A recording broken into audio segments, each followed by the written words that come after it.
Ladies and gentlemen, distinguished speakers, ambassadors, government officials, and esteemed guests across the Caribbean region and the African continent, good morning all. All right, some of you are still recovering from the party last night, I can tell. So let's shake up a little bit, shake your shoulders a little bit. It's the last day and we're ready to go. All right, so good morning everybody. All right, we're gonna have to get you some coffee, all right? All right, so I'm your Master of Ceremonies, Ms. Neela Etienne, and it is my absolute pleasure to guide you through today's dynamic and purpose-driven event hosted by the Grenada Investment Development Corporation. Now, a couple days ago, we stepped into a movement that says the time for Afri-Caribbean collaboration is not tomorrow, it is now. Our theme for today is building bridges, investment, trade, and business. It is a call to action, not just a side event, but it is a call to action. A call to connect capital with creativity, policy, and purpose, and people with prosperity. It's about forging new pathways between continents that share not only history, but a bold and shared future. This morning, we will explore how Grenada is positioning itself as a beacon for investment. We'll also dive into visionary projects like Project Polaris, and we'll hear from leaders who are reimagining citizen by investment as a tool for legacy and empowerment. And of course, we'll close with a high-impact dialogue on how we can unlock trade, investment flows between Africa and the Caribbean, two regions rich in potential and ready to rise, ready to do business together. So guys, buckle up, get ready to engage and connect, and let's build bridges that last for generations.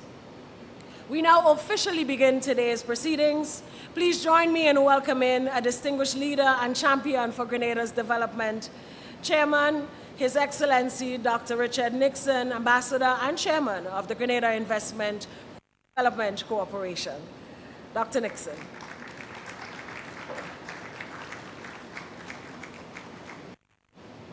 Thank you, Nelia.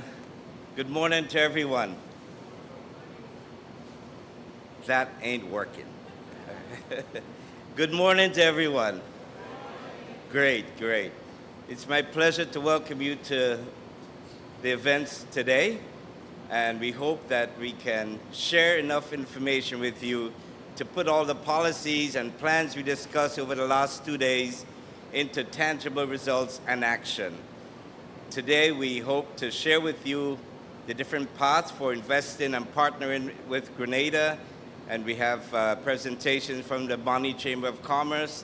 We also have friends from Guyana that's going to be talking about Guyana being the bridge for North-South cooperation between the Northern Caribbean and Brazil and Argentina. And as you know, there's so many unknowns in the world today. So many things that change in, the Caribbean have to look for new business partners and trading partners. It's not to neglect what we've done in the past. We'll continue those, but we have to diversify our sources to become sustainable. So hopefully we'll get some good information from Guyana and create the links. This is a networking function. It's a day to just share, learn, ask questions, and of course visit the exhibits that are around here today. So again, to day 3, it's a new day, it's a new beginning for Africa and the Caribbean and digging deeper into South America. Welcome everyone. I'd like to invite OK to come and share a few words from Afreximbank. Thank you.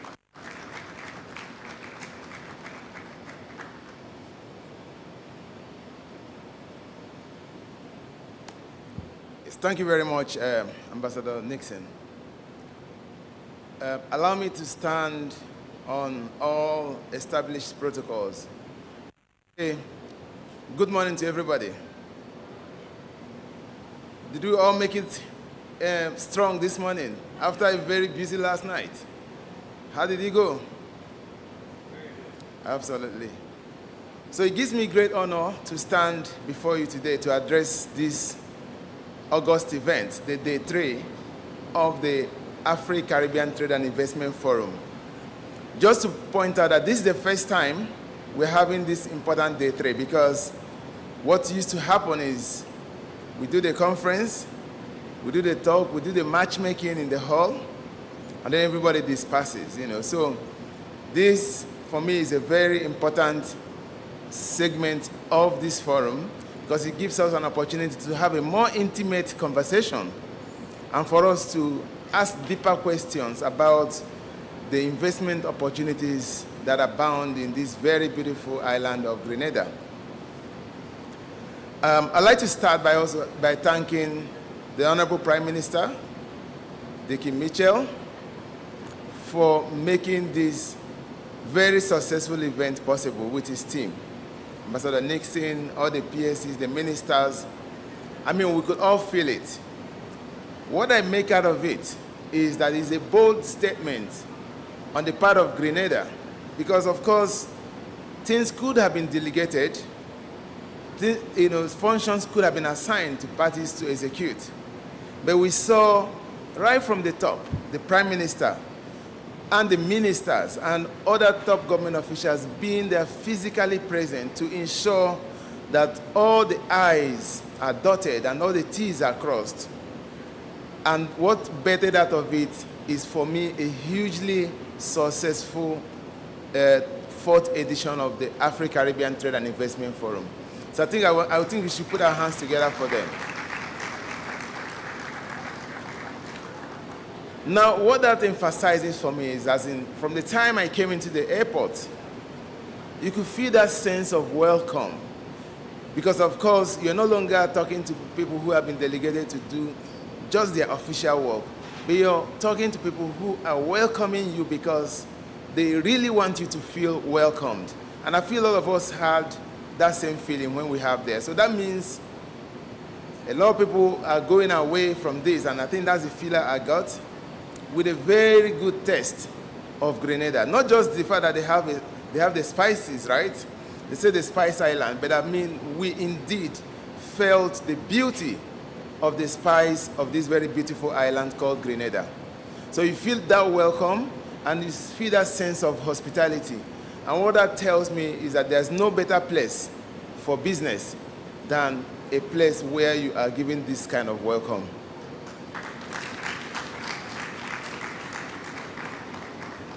So from Afreximbank's perspective, we think this ACTIF is very successful. And I'm also heard that from all the participants who come in to whisper to my ears to say, congratulations, great event.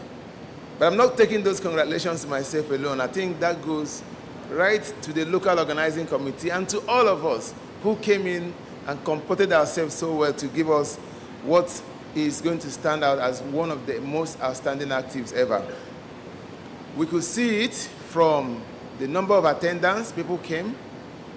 It's record, so far, because last year in the Bahamas, we had a slightly larger crowd, but that was due to the fact that we had 2 events in one.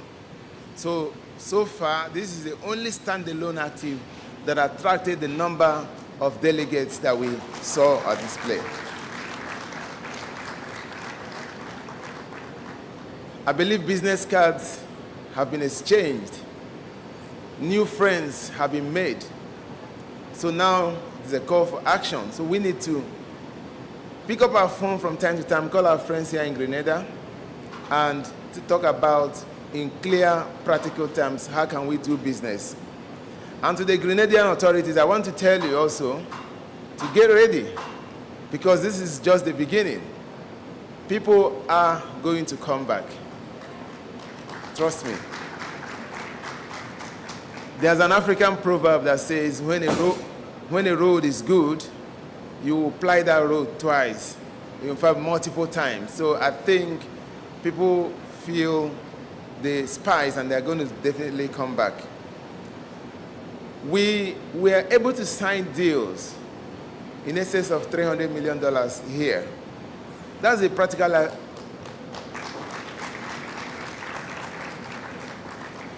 That's on the practical side, what we want to use ACTIV to showcase is a bold account of the successes that originate from one event to the other. And also, important to emphasize that actually last year in the Bahamas, my good friend Ronald, who was the chairman of CAIPA, had the opportunity to meet with the Bonny Chambers. And I'm happy that the conversations that ensued has actually led to Bonny Chambers curating this event that we're having today jointly with the Grenada Investment Agency. So for us, that's another big plus that the connection is working. Now, what we are looking to have is indeed a practical global Africa, where the imaginary boundaries has been set among us will remain what they are, imaginary. So where we now look at a borderless connection among Africans, where we are thinking about doing collaborative business, not only in the space we call ours, but wide and near in the context of global Africa. And we want to believe that that is going to happen. And that's what I want all of us to look at today's event with an open heart, that we are open to looking at what is going to be presented before us by the parties who are knowledgeable about what are investable opportunities in Grenada, and we should take it forward, take it back. And one thing I want to promise is, yes, this kind of event is one of the collaborative events that we create, one of the connection opportunities that we make available, one of the facilitation drives that Afreximbank uses to introduce counterparties. But on the back of that is to say financing is important, and Afreximbank stands absolutely ready to provide the financing required to facilitate whatever investment conversations that take place today.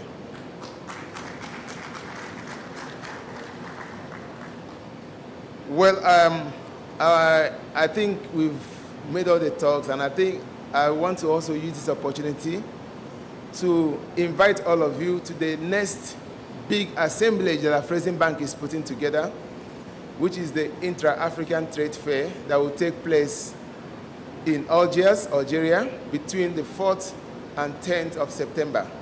So yet again, that will be an opportunity for us to showcase what we are able to do, also for us to interact with a wider audience. We're expecting at least 600,000 visitors to the event in Algiers. And I think that's a wonderful opportunity for us to also showcase what we have in the Caribbean. Actually, a day has been set aside for the Diaspora Day. So you will have opportunity to tell the wider continent what is on offer from our respective islands for us to see. And I want to say that one thing, I want to just resonate on some of the messaging that passed on during this ACTIF. One thing we should know is that the size does not matter, but the spirit is what drives it. So let's take advantage of this opportunity and make this investment call that is on offer in us a very wonderful one. Thank you very much for listening.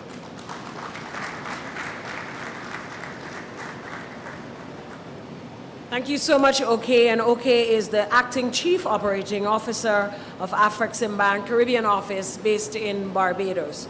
OK, you mentioned something about a road. In Grenada, if there's no road, what do? We make a track, right?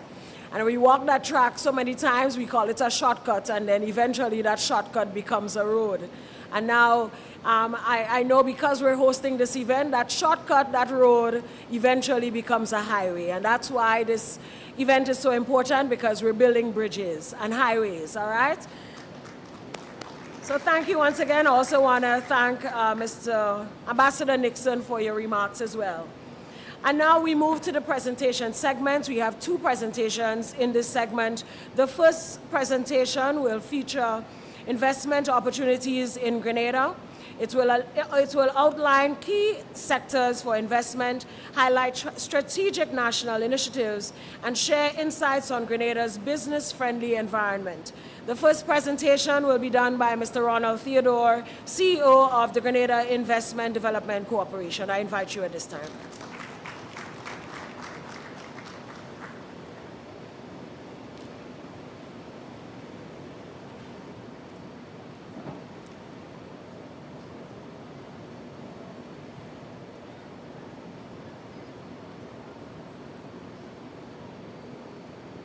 Thank you, Madam Moderator. Please permit me to stand on protocols already established. Ladies and gentlemen, good morning.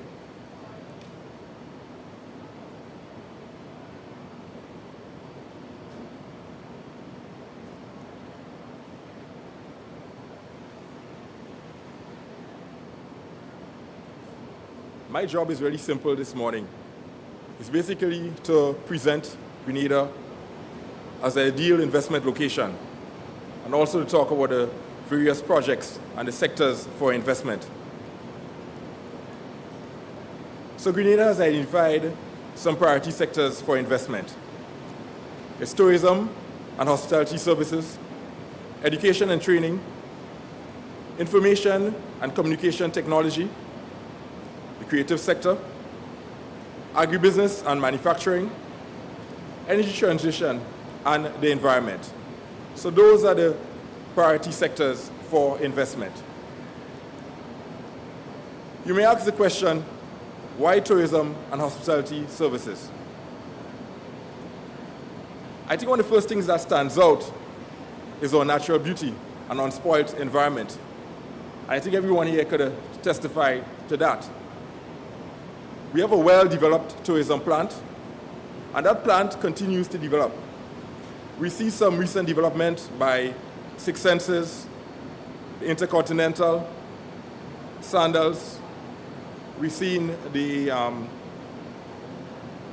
Deliver project taking place as well. So there's some development that is taking place that will add to the tourism product.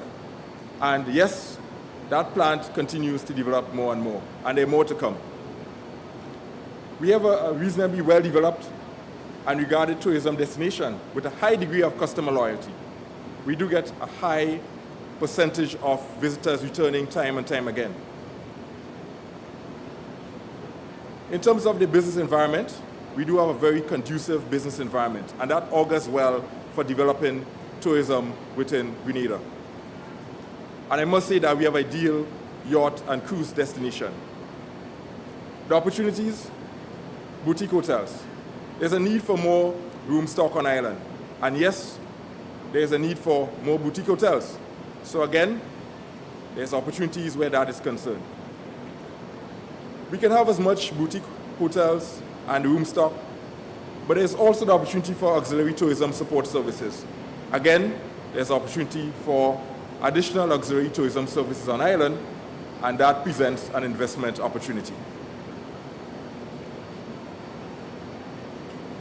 Education and health services. You may ask the question, why that sector? And there's several attributes that speaks to this. We do have an aging population. Persons are living longer. And again, as you get older, there's need for more health services. And again, there's opportunities to provide more health services.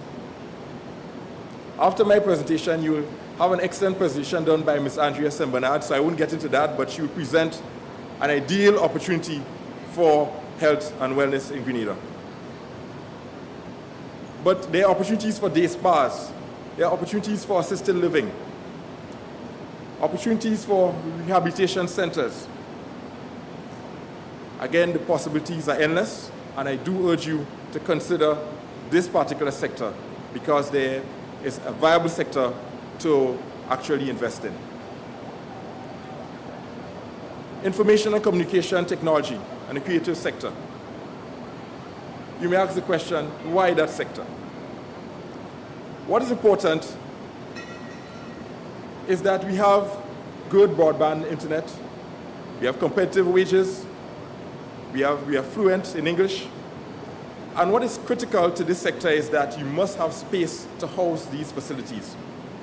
As we speak, we are constructing a 40,000 square feet facility in Frequency. That facility will be ideal to house BPO type operations. So again, it augurs well for the development of the sector. So there's opportunities for customer service centers, software development, film and music production, and not forgetting fashion. Again, there are opportunities where that is concerned. Agribusiness. We have a strong tradition of agriculture. We have a good reputation when it comes to producing high-quality spices and chocolate. I mentioned before the tourism sector, and there's linkages between tourism sector and the agribusiness sector, which presents tremendous opportunities. There are opportunities for organic farming. There are opportunities for good agricultural practice farming and value added. We produce tremendous amount of products that we can add value to. I'm not going to stand here and forget the fish sector. We produce about 5 million kilos of fish every year. We export quite a number of that fish. But there's opportunity for value added, to can fish, to do so much other byproducts to fish, to add value. Again, this presents an opportunity. There's significant export potential and opportunity within the agribusiness sector, and I urge you to take advantage of same. Energy development. Abundance of sunlight, abundance of wind, and I must stress here government's commitment to develop this sector. So there are opportunities for solar, wind, hydro, and geothermal. Again, this sector remains a viable investment opportunity for persons to invest. Light manufacturing.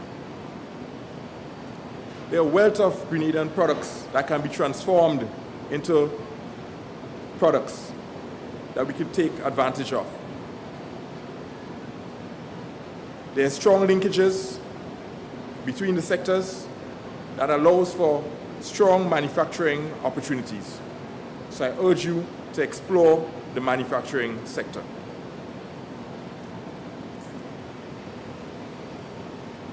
It's important to look at the investment infrastructure for Grenada. I stand here to indicate clearly that we have supportive government policies. We do have a reliable supply of water and electricity. We have modern telecom, competitive cost base, and a good institutional framework. Stable economy, which is very important. A modern and transparent investment incentive framework. Excellent quality of life. It's ideal to do business in a place where you have good quality of life. And Grenada can testify to that. We have some existing trade agreements that we can take advantage of. For goods that are manufactured in Grenada, you get preferential access to several markets. And again, this augurs well for producing on island. We do have a robust citizen by investment program, and you'll hear more about that in the next presentation to come. But again, it's an opportunity that you can take advantage of. In terms of starting a business, you can register and start a business within 15 days. There are no restrictions on foreign currency, foreign ownership, repatriation of capital, dividends, interest, and distribution and gains. You can secure investment consents within 30 days. There's minimum entry requirements for doing business on island. In terms of the fiscal incentive support, we do have an investment allowance where capital invested can be written off against the taxable income for a period of 15 years. You have reductions in your property transfer tax, your withholding tax. There's exemptions on customs duties on building materials, furnishing items, and articles to set up your operation. There's tax credits for training and research and development. And also there are VAT exemptions to establish your business operation. In terms of non-fiscal incentives, there's no discrimination among foreign investors. You are free to repatriate your profits, and you can easily convert currency. There's no headaches where that is concerned. And there's equal treatment between foreign and local investors. You know, when I walked through the presentation a while ago, I spoke a lot about concepts, ideas. But we're moving beyond just presenting concepts and ideas where investment is concerned. We are packaging investment projects. I show you here a little flyer with a QR code. You can collect this flyer at the booth, GIDC's booth, to the back of the hall. If you go on the code, you're able to explore several projects, investment-ready projects. Some of the investors are in the room. I see them on the left side, I see them on the right side.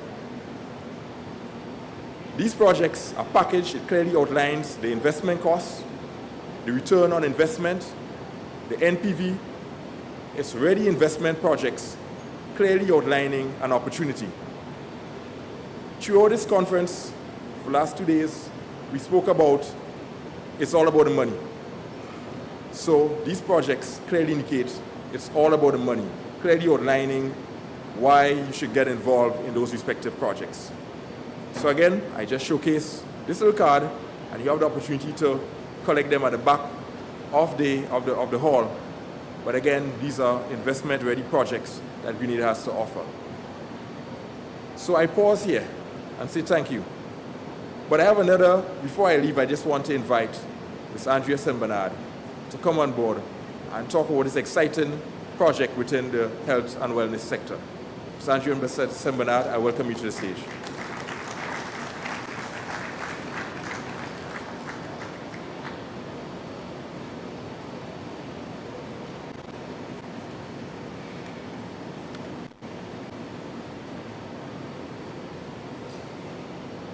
Thank you very much, Mr. Theodore. And I will also proceed on the established protocols, but take the opportunity to say what a wonderful opportunity this event has been. Just hearing the words from Ambassador Nixon and from Oki this morning has re-inspired me again to understand and take advantage of all of the opportunities that this event has really opened up for us. So it is my absolute pleasure to be here this morning and to share the platform with my friends and colleagues to offer a little bit more insight into the investment environment and very attractive opportunities that Grenada has to offer.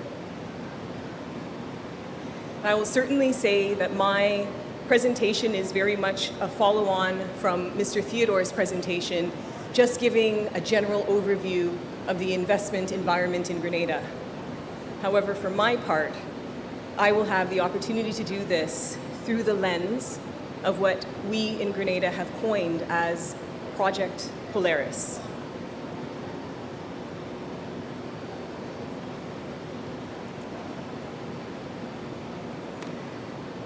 Project Polaris is a term that we've used for a project that has become a priority for the government of Grenada. The government of Grenada is creating a world-leading, climate-smart medical city. It'll be located in Hopevale, Grenada. And any of you who have had the opportunity to look around, tour a little bit of Grenada, perhaps you took the trip to visit the Six Senses resort in La Sagesse, and if you did so, you would have passed by the site for the new Project Polaris. So it's a wonderfully located site, and the government of Grenada is committed now to building this medical city. And the centerpiece of the medical city will be a 250-bed state-of-the-art medical hospital. And this hospital will be a teaching and research hospital, and it will replace the existing general hospital for Grenada. So it's absolutely a priority project for our government, and we've taken tremendous strides already in realizing on this vision. This new research hospital will provide the basis for Grenada's transformation in healthcare, but it also offers the centerpiece and cornerstone for us to build the broader medical city. And while the government has spent the last couple years quite focused on getting this project started and ensuring that we have the plans in place to realize on our medical hospital, the time has come now to open the opportunity and the vision to the private sector and to invite you to work with us to help build the broader medical city. And so I'll take just a moment to give you a sense of what the government has done for its commitment to this vision of the medical city. And so to start with, the government has purchased 84 acres of land, which is a significant mass of land. 10 acres will be the new 250-bed hospital, and the rest of the 84 acres is for us to build together with vision, with the ideas, with the expertise and experience of the private sector, partnering together with the government of Grenada. In addition to securing the land, we've gone on to do the necessary technical assessments to ensure that we can realize on this dream. And we've spent over a year planning the necessary plans and ensuring that we have the right partnerships in place to move forward with speed and intense focus to see that our hospital is built. And so we have a plan and have begun engaging, in fact, with our master site planner, recognizing the importance of controlling and planning the 84 acres so that we have a well-planned and well-thought-out medical city, which becomes really a commercial hub, an opportunity for significant investment for Grenada for the next decade and beyond. During our year of strategic planning, we've managed to secure significant strategic partnerships that will put us in a good position to move our project forward. So just in May, a couple months ago, the government of Grenada entered into a long-term collaboration agreement with Mount Sinai Health Systems, which is one of the leading academic medical institutions in the world, based in New York, USA. And with that collaboration, our new hospital will be affiliated with Mount Sinai. And that will give us the opportunity to gain from that collaboration to ensure that we are delivering medical services that meet global best practices and paves the path for us to attain international accreditation. And so we are confident that we are building a world-class hospital that will offer and deliver world-class medical services.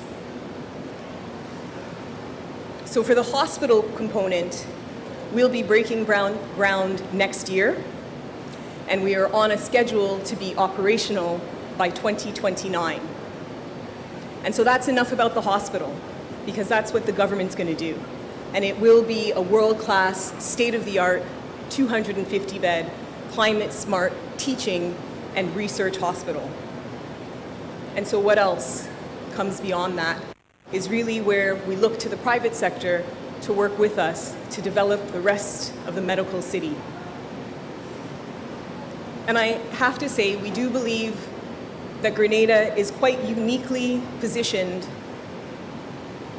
to develop, in particular, a medical tourism product and brand to encourage development, retirement living in our medical space. And so these are the types of opportunities that we have been working quite hard with our strategic partners, putting together the research, the planning, to ensure that we understand the markets and can attract the right volume into our medical city to encourage the medical tourism product, the retirement living, etc. So I'll take this opportunity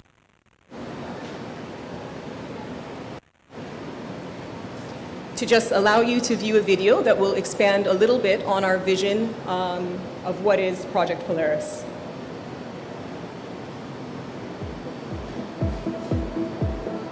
Welcome to Grenada, Spice Island of the Caribbean, known for its breathtaking beauty, vibrant culture, and now a beacon of medical excellence and innovation.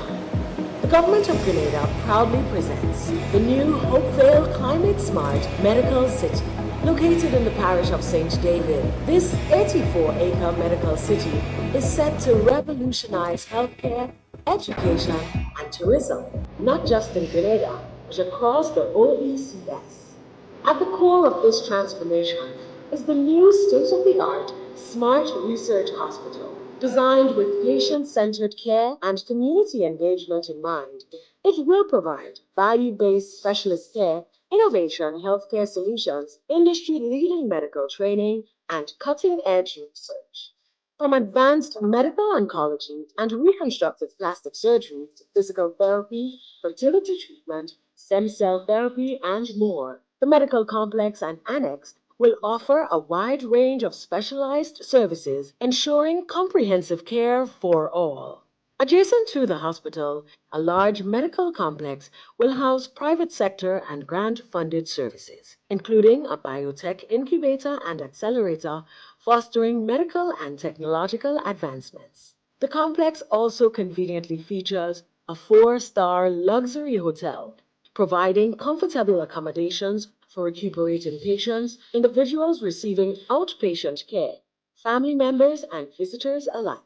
Staff and student accommodations will be located within the medical city, providing easy commutes and an elevated team member experience. With dedicated retirement homes alongside beautiful private residences for doctors, hospital executives, and returning nationals, the complex ensures a holistic community-centered environment for all.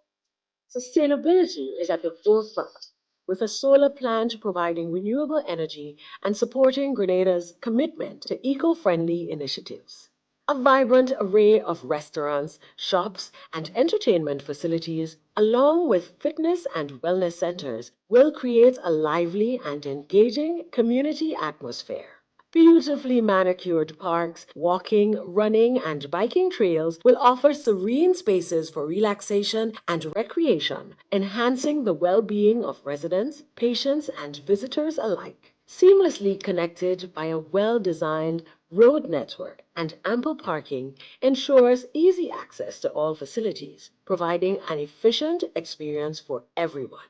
The Hopevale Medical City will be a cornerstone of Grenada's medical and retirement tourism industries, attracting individuals worldwide with its promise of high quality in an environment unmatched in beauty and tranquility.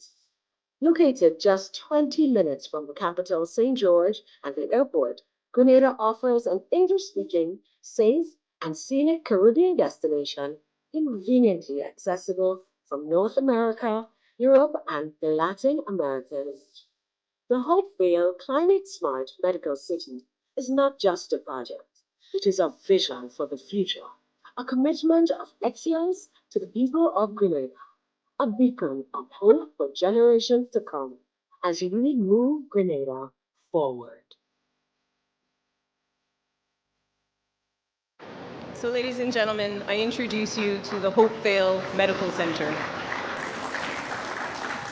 And the government of Grenada will be partnering with international and other regional private sectors to build the necessary infrastructure and services required for this medical city.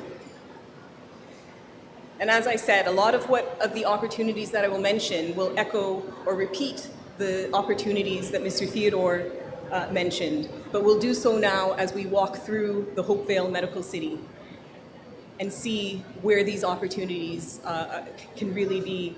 We can focus in on these opportunities.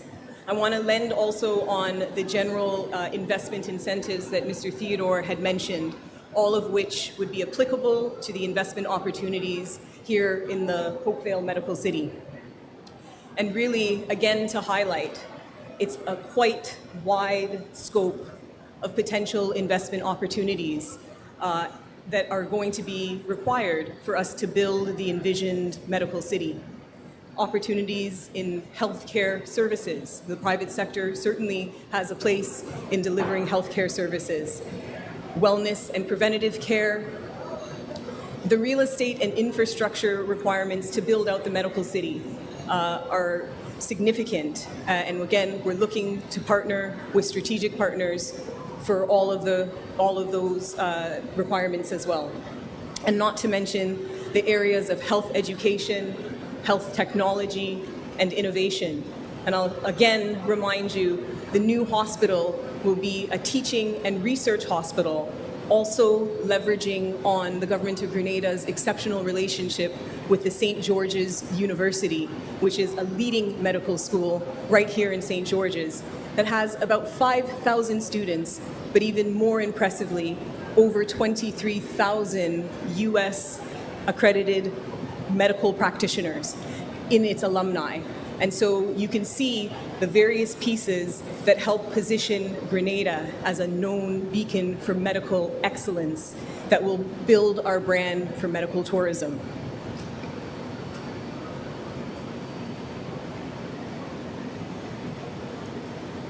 So to speak to some of the healthcare opportunities, certainly emergency medical transportation services. One of the accommodations that the new hospital will have to account for is helicopter transportation. If our hospital is meant to service our tri-island state and also assist with medical care for the region, we're certainly looking for partners to assist with the medical transport services, and there's absolutely a business opportunity in that. Specialist care centers. While we build a world-class hospital and drive the volume of persons coming to access the world-class healthcare services, the opportunity to build businesses for additional medical services certainly presents itself. And we can do so right within the hub of the 84-acre medical city. Day surgery centers and other private practices. And again, because the government has secured the 84 acres, and I'll say we are still at the beginning end of building the medical city, and we want to engage with you all in the early stages to get your ideas, your expertise, so that we can work the investments into the best possible plans to ensure that all businesses are really given the platform to thrive through this medical city.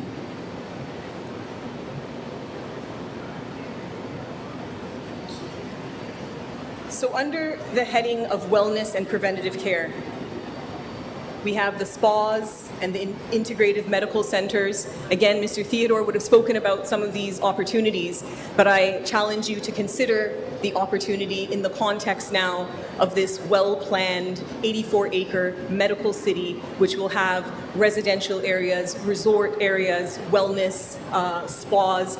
And so I hope you can begin to see the possibilities that the medical city really opens up for potential businesses, investors, developers to really partner with us for something quite spectacular. There are opportunities in the area of chronic disease management programs, and of course, mental health and wellness facilities. The scope of opportunities for services is really endless. And again, we look to you to bring your ideas and your expertise to help us plan the medical city.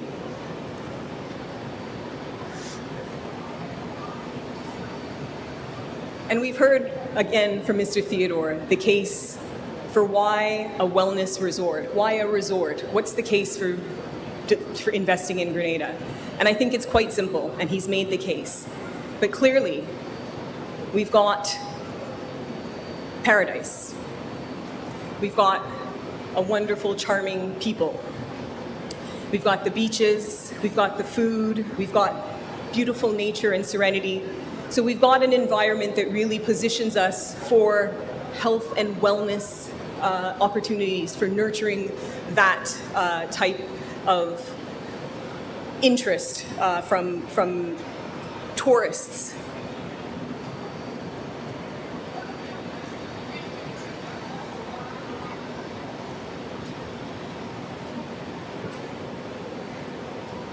Pardon me. So let's not forget, of course, that we are a natural wellness destination. We have an exceptionally pristine environment, ecotourism and sustainability. We've got year-round tropical climate. I've spoken about the organic foods and culinary experience, as well as a wealth of traditional healing practices. And so again, Grenada is quite well positioned to offer a wellness destination. And I'll speak again about Grenada as a destination in general. Our accessibility is quite good, having our international airport and connectivity to the US, to Canada, to Europe. And let's all hope very soon better connectivity within the region, but also across to the African continent. And of course, as we're English speaking, we think we can draw that tourism from across the globe to come and visit Grenada and experience the medical wellness opportunities here. And so again, I'll have to echo Mr. Theodore to say we have an excellent investment environment for these opportunities. The government of Grenada is certainly going to give its full support to see the interest and that investors get the best packages available in our medical center.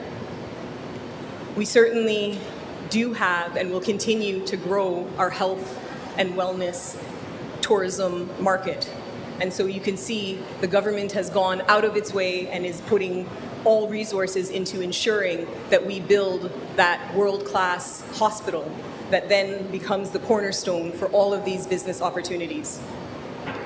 And I'll have to also mention, as I'm sure you'll hear later today, that Grenada has an exceptional citizenship by investment program which offers a very attractive opportunity to raise capital for some of these investments. I think we've also heard from Afreximbank their interest in partnering to see these investments come to fruition.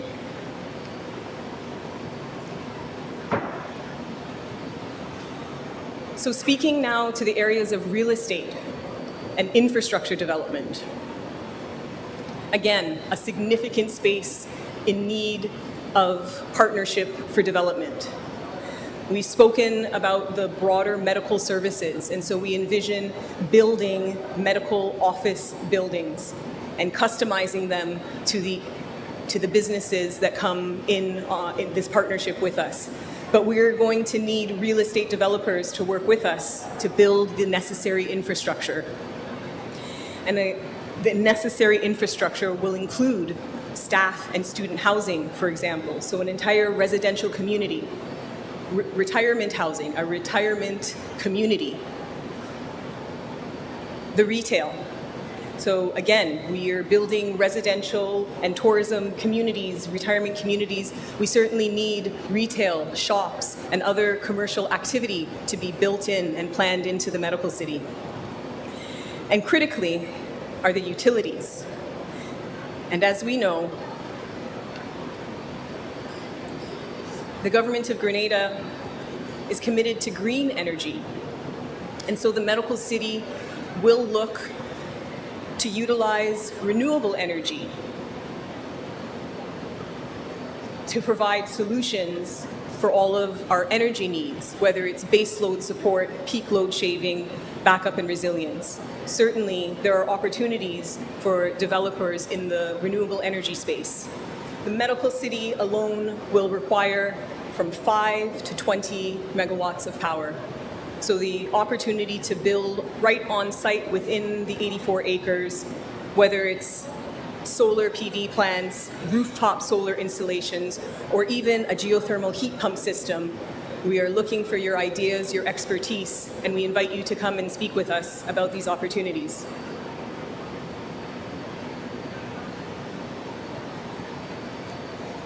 Moving on to the broad heads of investment opportunity, we spoke about health education, health tech, and innovation. And again, starting with our 250-bed hospital, teaching and research hospital, we will be building a medical academic hub in Grenada, where we will encourage and invite additional research and development labs to position in the medical city. We'll invite and encourage startups for digital health, for biotech and medtech. We will invite and encourage telemedicine platforms, as well as the allied health training institutes necessary to fulfill these broad and vast medical service ambitions. And through the development of all of these additional pieces that we will partner with the private sector, we will be continuing to transform healthcare for Grenadians. And so I just have to say it's really quite an exciting project, and we're very much interested and looking forward to all of the partners that come along with us to build our medical city.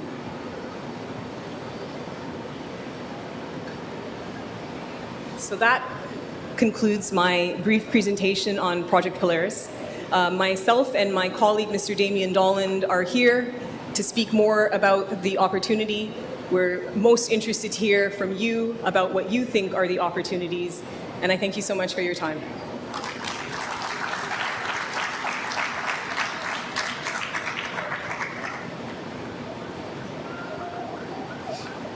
Thank you also, Andrea, and thank you to our presenters for this segment, Mr. Ronald Theodore, CEO of GIDC, and of course, project sponsor of Project Polaris, Ambassador Andrea St. Bernard. We take a quick break. I want us to refresh ourselves. We have coffee in the aisles. So we take a quick break. It is now 10:14. You get back here at 10:20. Is that okay? Awesome. Thank you, everybody. We'll see you soon.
Ladies and gentlemen, we are back. I want to introduce the first panel discussion, moderated by Mr. Richard Duncan, OBE. Mr. Richard Duncan is the chairman of the Grenada Citizen by Investment Committee. Delegates, I'd like to ask you to take your seats. Those of you who are getting coffee, if you can make haste a little bit, we would be most grateful because we are ready to begin our first panel discussion. All right, the first panel discussion is entitled Building Legacies, Bridges Across Ocean, How Citizen by Investment Fuels National Growth and Diaspora Empowerment. I'd like to welcome your moderator, Mr. Richard Duncan, OBE, Chairman, Grenada Citizen by Investment Committee. As a distinguished voice in the CBI landscape and forum host, Mr. Duncan will moderate this session, drawing insightful connections between individual investor journeys and national development strategies across the region. The panelists are His Excellency Calvin St. Just, Chairman of the St. Kitts Citizen by Investment Unit. Welcome. Our next panelist is Mr. Jeff Hadid, Chairman of the Antigua-Barbuda Citizen by Investment Unit. Mr. Emmanuel McLeod, CEO, St. Lucia Citizen by Investment Unit. Mr. Anthony Thomas, Mr. Thomas Anthony, CEO, Investment Migration Agency, Grenada. And Ms. Siobhan Lloyd, Legal Consultant of Range Development. Welcome, Ms. Lloyd.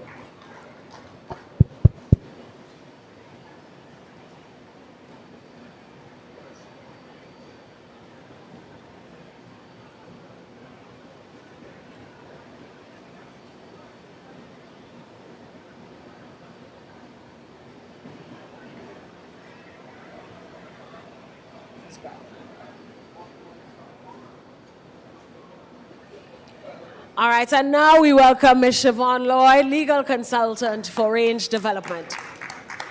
Over to you, Mr. Duncan. Testing. Thank you very much, Madam Chairperson, and good morning to everybody.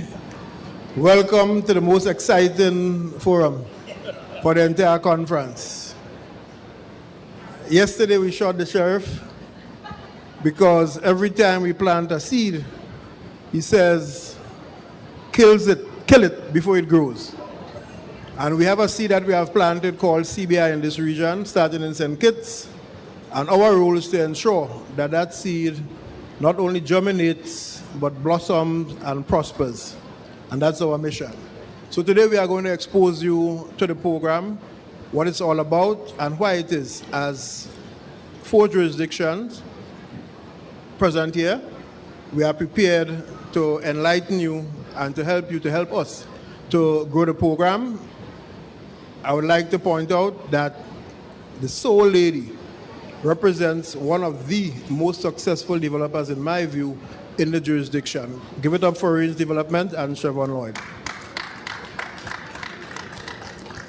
So, first and foremost, it is established that in Africa itself, not the entire continent and diaspora, but just the continent, we have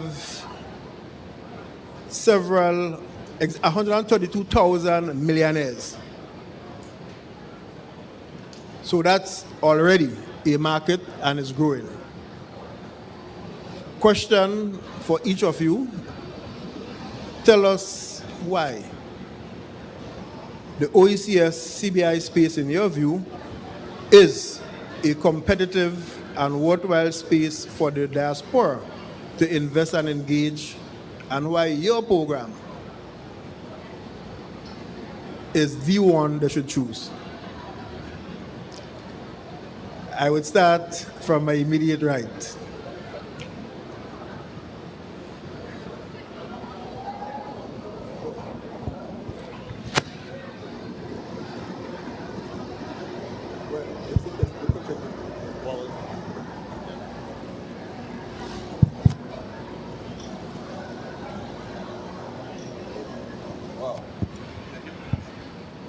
No, I'll take this, thanks. Well, first off, thank you, Chairman Duncan, and thanks to each and every one of you who held through the entire event. I think a number of us demonstrated not only our intellectual capacity at the event, but last night, I think a number of us also demonstrated the frolic and fun aspect of the unification of this event. What I would say is, as Chairman Duncan said, St. Kitts and Nevis, we were the pioneer of this industry. We created the whole concept of citizenship by investment in 1984, a very tiny island or federation that looked across the world and determined what can we offer. And I think sometimes we assume that size is really the determinant factor, but it's the bench strength and what uniqueness that we have that really determines, where we land in this world. What I would share in terms of what we offer, especially to our, I won't say investors, but our brothers and sisters from the African diaspora, because we have such a, and you heard it from the Honorable Prime Minister, Dr. Terence Chu, yesterday, we are not just connected by our investment or our interest, but we have a DNA that's on the tone across the African and Caribbean component. And so within the aspect of citizenship by investment across each of the region, what I would say is we offer a lifetime generation component. Once you get into these programs, it is lifetime. It is passed on to generation. And so we're rebuilding the generation that we would have had, but through investment. The other area I would say specifically for St. Kitts and Nevis is really the aspect of the asset protection. In Nevis, we have a significant trust, one of the largest trusts and estate planning across the world, and has significant protection mechanism. And that in of itself assures investors that their wealth is protected and their wealth can be passed on to generation. And lastly, I would say realistically, I know we're going to it, what we have to offer for St. Kitts and Nevis is the aspect of not just being the first, but we have been through everything you can think of within this industry. We have been through the great times and we've been through the not so great times. But I've always said it's about continuity. And this really creates an opportunity where it's about people. Your investment is safe and secured in politically stable environment across all my peers. But also the fact that you're able not to just provide safety for your families, but also for the investment that you've worked so hard over the years that you can have that longevity. So I know there's more to discuss, but I would say, being the architect of this area in this industry, it is here to stay. There's been a lot of volatility, but I'm guaranteeing that this citizenship by investment industry will be here for another 40 years. Thank you very much, Ambassador St. Juice. Now, my good friend Ambassador Hadid, chair from Antigua. Again, just to repeat the question, why should the diaspora, why should the Mother Africa look Eastern Caribbean CBI programs, plural, as a good place to invest and to engage, and why it is maybe one reason Antigua should be the choice among the five? Okay, good morning, everyone. Thank you. So the truth of the matter is that more and more, all of the programs are becoming harmonized. And I always like to say, throughout the Caribbean, there are many islands, but every island has a personality. So while all the programs are becoming more and more harmonized, each island has its own personality and its own unique sort of intrinsic offering. The reality is citizenship by investment is fairly, our passports are fairly equally ranked. A lot of people get involved in citizenship for mobility. So all of those things are fairly equal across the islands. What is going to start to be the difference is the personality of each island. So, you know, we heard about Grenada this morning and, you know, its uniqueness. What I would like to say about Antigua and Barbuda is that we have several unique aspects and several unique traits about us that make us different. So I would like to say that, you know, I would say that first of all, we probably have the most developed infrastructure among the 5 CBI countries. We have probably the best sea and air connectivity. We have daily flights to Europe, to the US, multiple cities, and throughout the Caribbean. We sit at the center of the Caribbean between North and South, so we're uniquely positioned. We have probably the most developed tourism industry of all the 5 islands. And we are probably the most multicultural island of the entire Caribbean, not just the CBI countries. Antigua boasts citizens and a population that are multi-Caribbean, so from Guyana all the way to Jamaica. In fact, in cricket, we say we have 3 home teams, a Guyanese, Jamaican, and Antiguan. We have citizens from the Dominican Republic. We have a huge Syrian and Lebanese population, a huge European population, and Italian, French, Spanish, German, the whole gamut. And we are now showing, you know, we have a sizable Chinese and Filipino population. So already Antigua is a very multicultural society.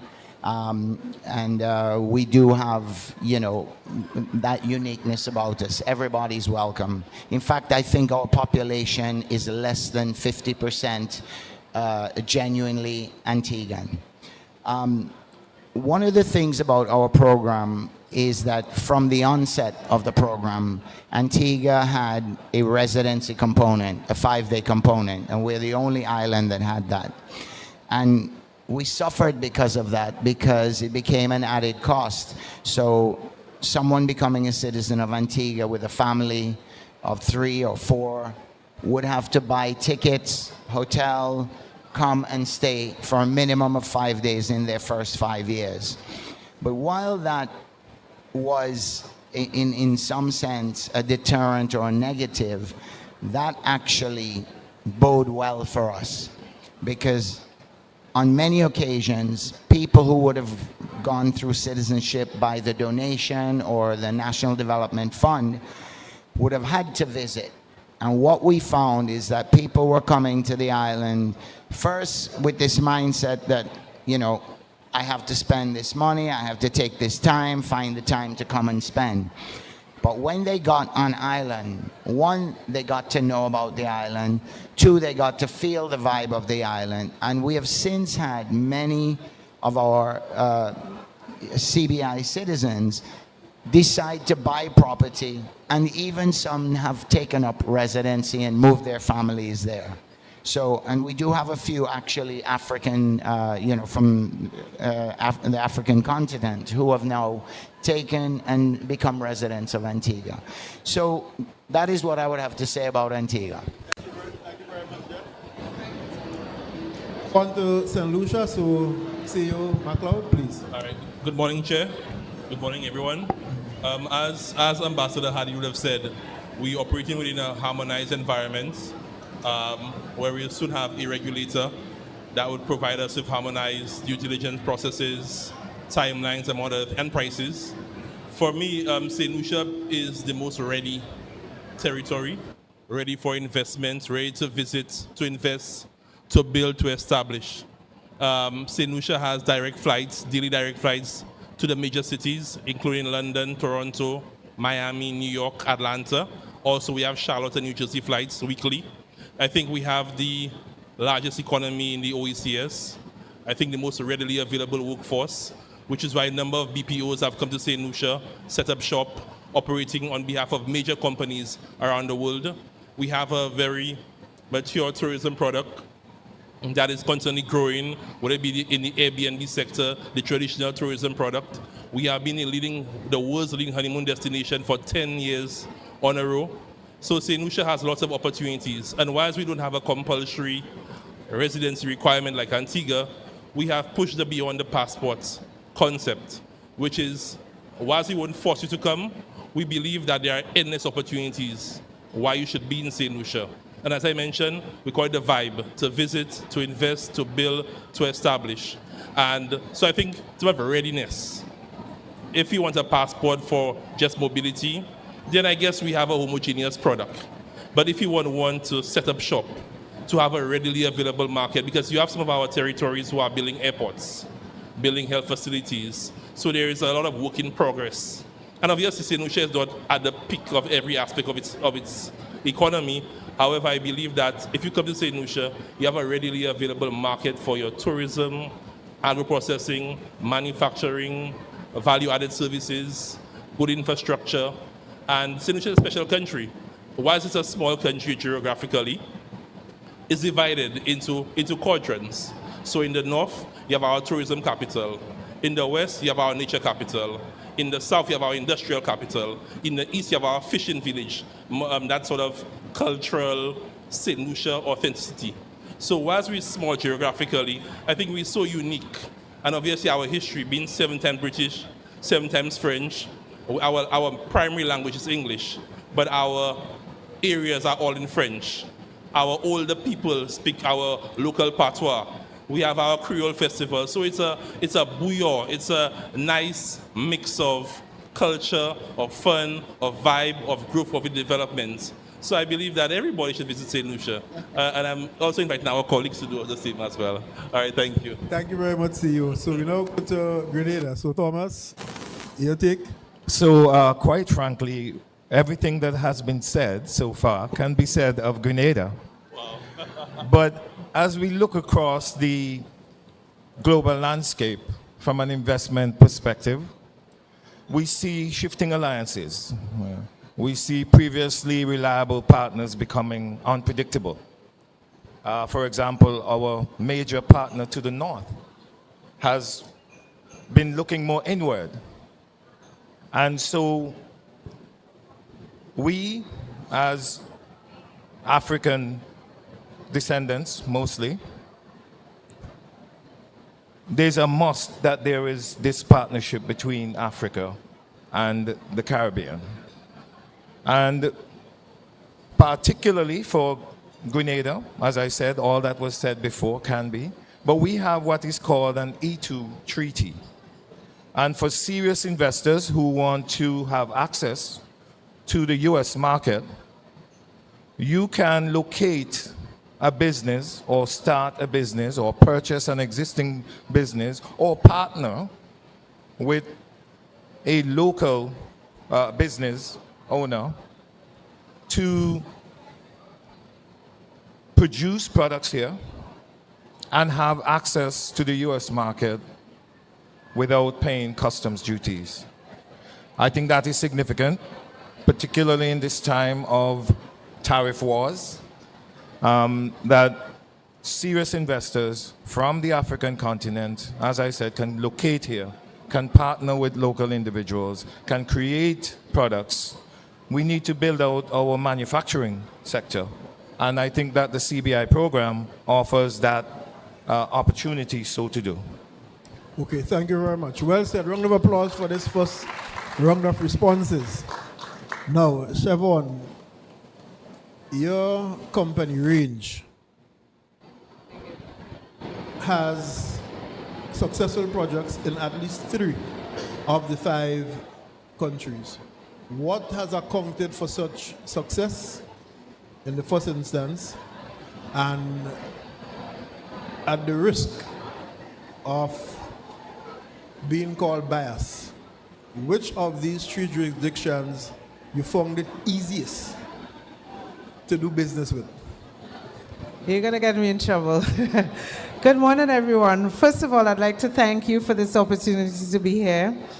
Mohammed sends his apologies, but he thought that you would prefer to see me up here than him because I'm a little prettier than he is. Like the chairman said and the moderator, I am indeed very honored to be representing Range Developments, the only CBI developer in the region who has successfully developed in not one or two, but 3 of the 5 jurisdictions.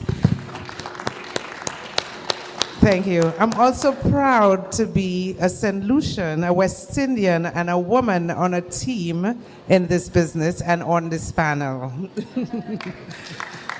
So at Range Developments, we live by the motto that we build for the future. So we build in very unique locations that haven't been previously developed. So in Grenada, for example, the hotel belt is concentrated here in the south.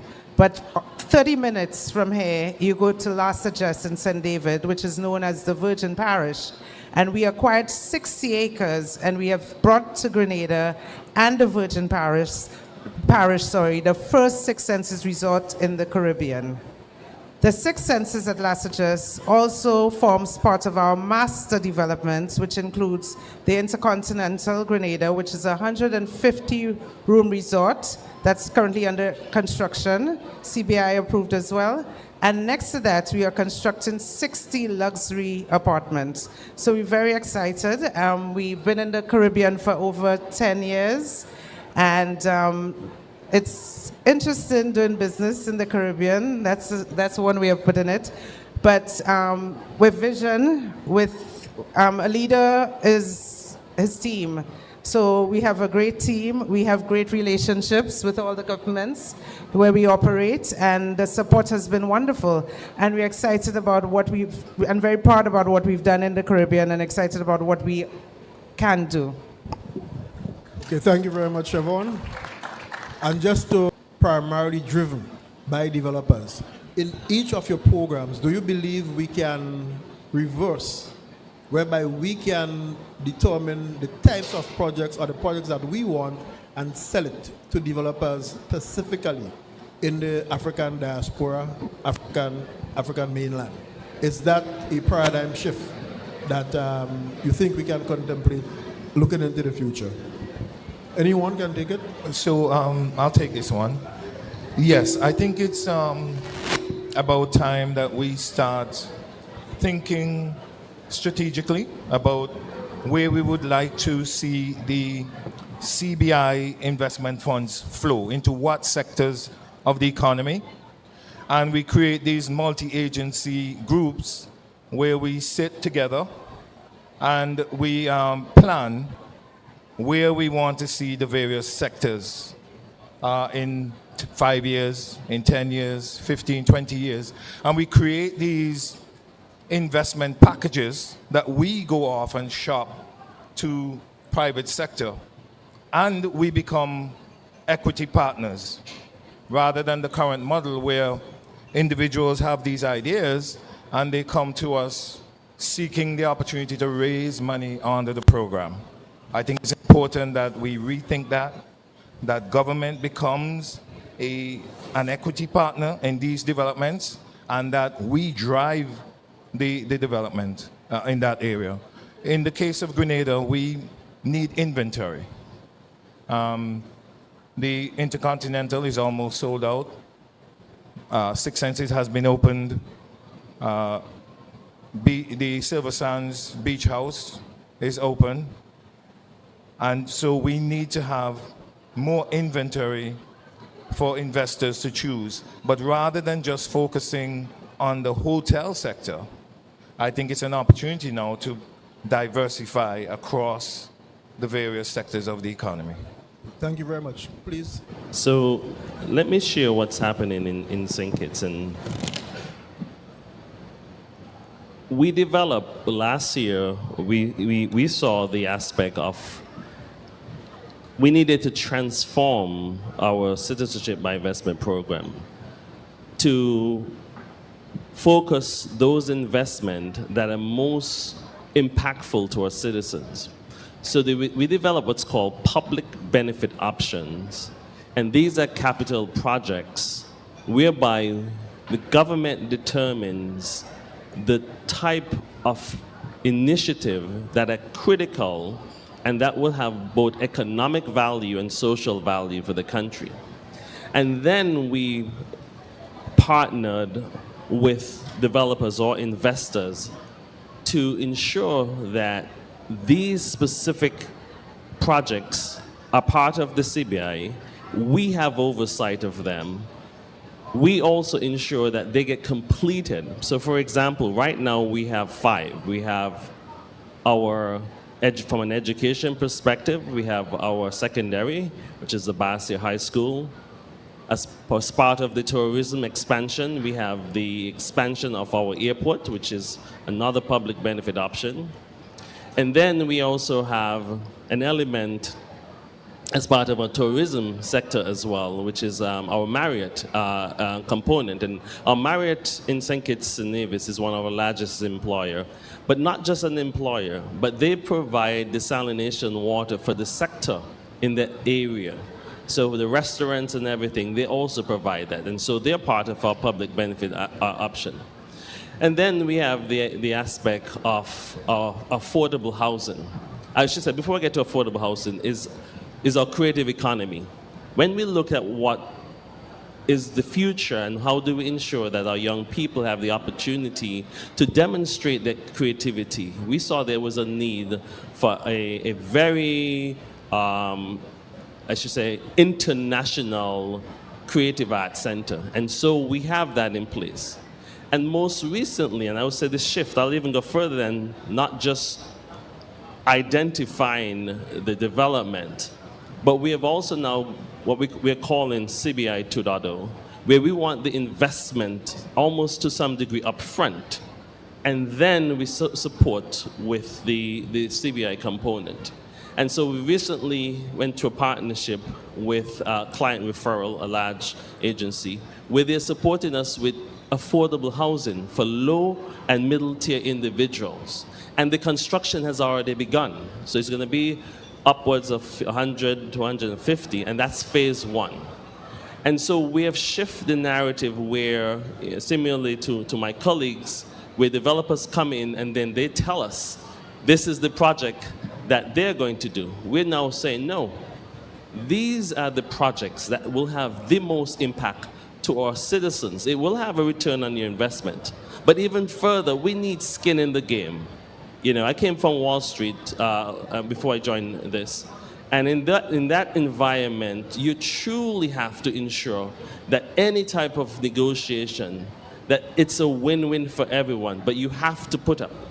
We have to see, put your cards on the table. We need to understand what you're going to do.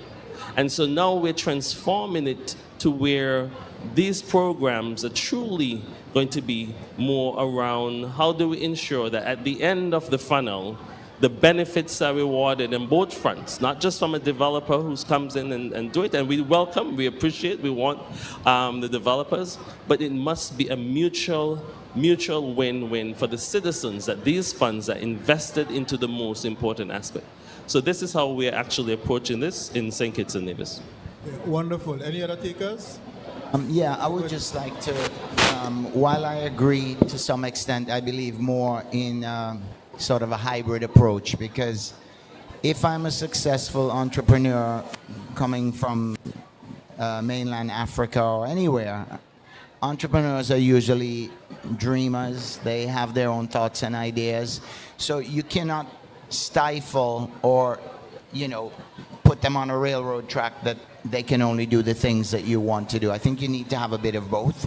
You need to be able to let them have the freedom to create, because they are creators. And you know, you need a bit of both. You cannot lock them in just to what it is that you know, you want them to do, because they don't have that freedom anymore of, you know, creativity. I agree. I mean, always a balanced approach, and it makes sense. Yeah, no problem. Thank you, MacLeod. In St. Lucia, we realized that we're having demand for new hotel room stock outside of the CBI space. And with that in mind, we created what we call the enterprise option, that's geared towards development of housing road infrastructure, bridges, just general infrastructure.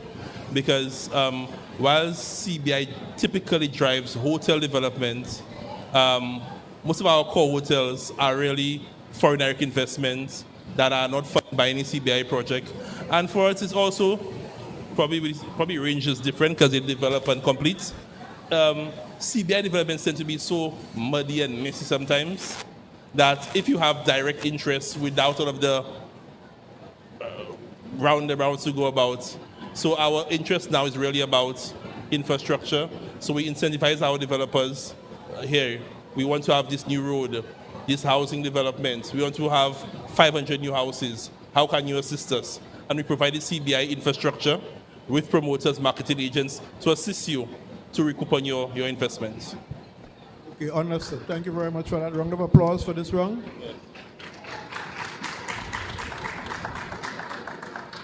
That said, Trevon, the question is does Range have the appetite to do other projects in the region other than hotels? Yes, we do, and we have a marina under construction in Dominica currently. But on the point of infrastructure improvements, for all three of our resorts, we got involved in the improvement of the access roads to the resorts. So not just roadworks, drainage, lighting, and that's an improvement for the property owners near the resorts. So we do get involved in infrastructural development and improvement. Okay, thank you very much for that. And we are going to address the elephant in the room. And that is, what are you doing to ensure the longevity, sustainability of the CBI program? Let me put it a different way. What are you doing to ensure that Sheriff John Brown does not kill the seed before it grows? So collectively, we have agreed on what is called the regional regulator. The draft legislation has already gone through the hands of the heads of each state. The chairs and CEOs of the various programs have had sight of that draft, and we have collectively provided our feedback. The timeline is, in terms of expectation, is to have the legislation before each parliament before the end of the year. And I believe that it is intended that the regulator be in place early in 2026. And so from a regional perspective, we're looking to set standards by which all of us will have to operate. All of us meaning the various units and investment agencies. But more importantly, for all stakeholders, marketing agents, local agents, developers, and other stakeholders in the space will have to operate in terms of the guidelines that are set out by a regional regulator. I'll stop there so in case any of my colleagues want to have input. Yeah, just to echo what Thomas has just said. I think the last 2 years have been years of change. There's been a lot going on ever since the first meeting with the U.S. in 2023, I believe it was. And we've been all engaging with, the international countries, European Union representatives, the UK and the US. And it's been, over the past 2 years, there's just been a lot of engagement, a lot of input, and all of this is culminating in this regional regulator and what's going to become new engagement for all the programs and all the players.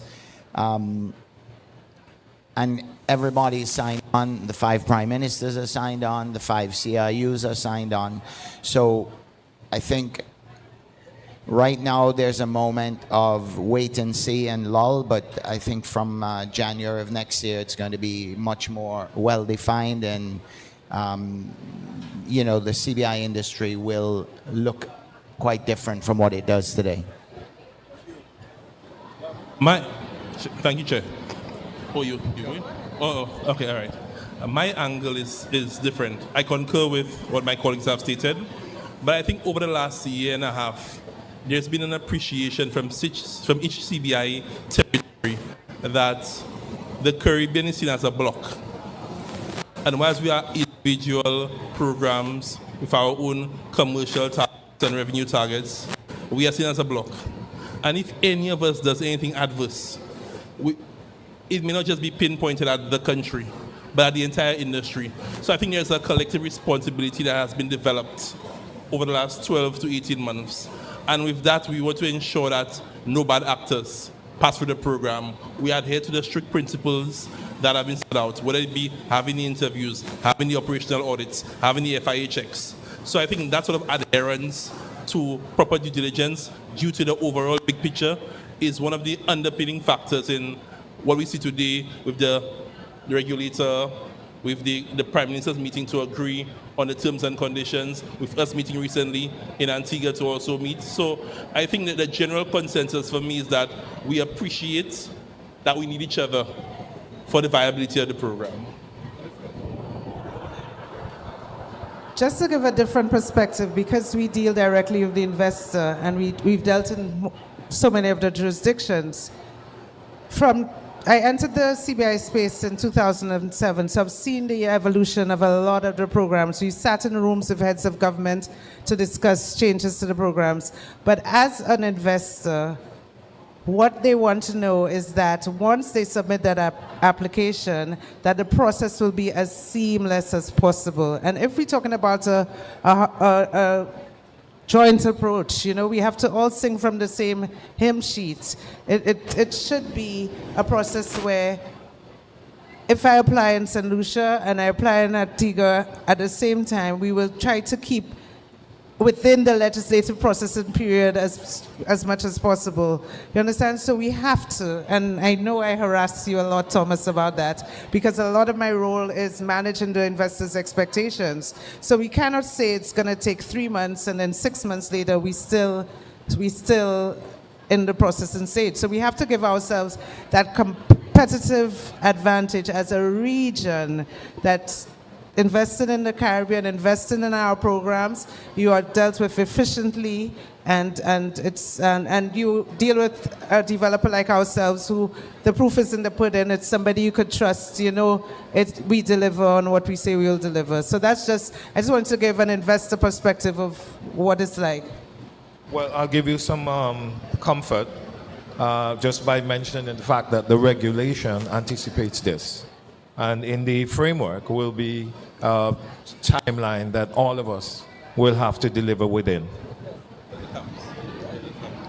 So I concur exactly on both fronts, and thank you. I think we have to realize it's not just a change. The industry is going to transformation. And with the transformation, it now becomes an area where we will have a level playing field. We are harmonizing on all front, but it's going to be, to your point, we will now be able to demonstrate, I won't use the word compete, but we'll be able to demonstrate what efficiency means. We'll be able to demonstrate when we talk about, reputable individual that goes to the program, because that's critical. I think at the end of the day, yes, there's an investment component, but we're transforming individuals and giving them the opportunity to have access to our international partners' borders. And there's an immigration element, there's a security element, there's an ambassadorial citizenship. And so we ensure that these applicants go through a strong enhanced due diligence process to also protect not just us in terms of our citizenship and our international partners, but just to make sure that the right investors come through a program. Because as I said earlier, citizenship is for life. And it's not just a component of here and there. And so at times we may require a little extra, but efficiency is key. You know, we here in St. Kitts and Nevis, we've digitized our process. You know, historically it has been very paper, and so now we've automated it, and so we've also now provide dashboards where the agents can see along where the process. That's a level of transparency that we wanted to bring to the program. So it is transforming. It is moving from the paper base. It is moving to a digitization, AI, and even in some of our due diligence, we're using risk-based so that it can create more efficiency. So we welcome the element of our regional regulator to standardize the various areas, but also ensure that we follow the right path for the right investments. My brother, Ambassador St. Just, you're welcome in terms of the digitization of your process. I will tell you that the entity that is providing the service is the entity that created this software for us. I believe Chad is here, Sonova. And so we too in Grenada have been using that for going the better part of 2 years. And as you may know, our process is entirely digital. And so it has allowed us to create efficiencies within the process, so much so that we're having to find things for staff to do because it's so efficient. And just if I may, and thank you, but we've made it even better since we took it over. We'll talk about that. Right, but again, having said that, I want people to appreciate that our philosophy is we cooperate where we must and we compete where we have to. We cooperate where we must, we compete where we have to. So sharing the technology that had its genesis in Grenada across the region for other partners is a non-issue for us.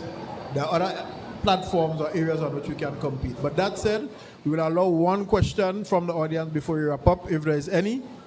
If not, I will put her up. Sorry. I saw the lady hand first, so I'll take her first. Yes, ma'am.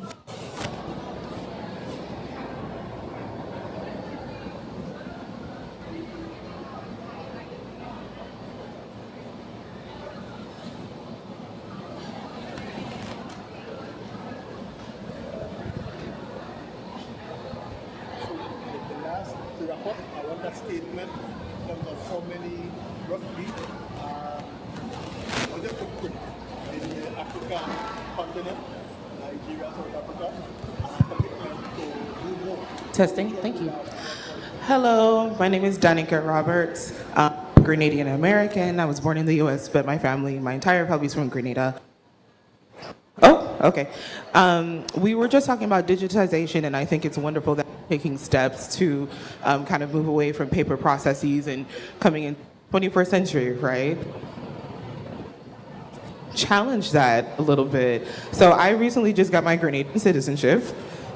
Our process was based on paper. It took a bit. I live in Portland, Oregon. There are no embassies or anything like that for Grenada or any other Caribbean country in Portland, Oregon.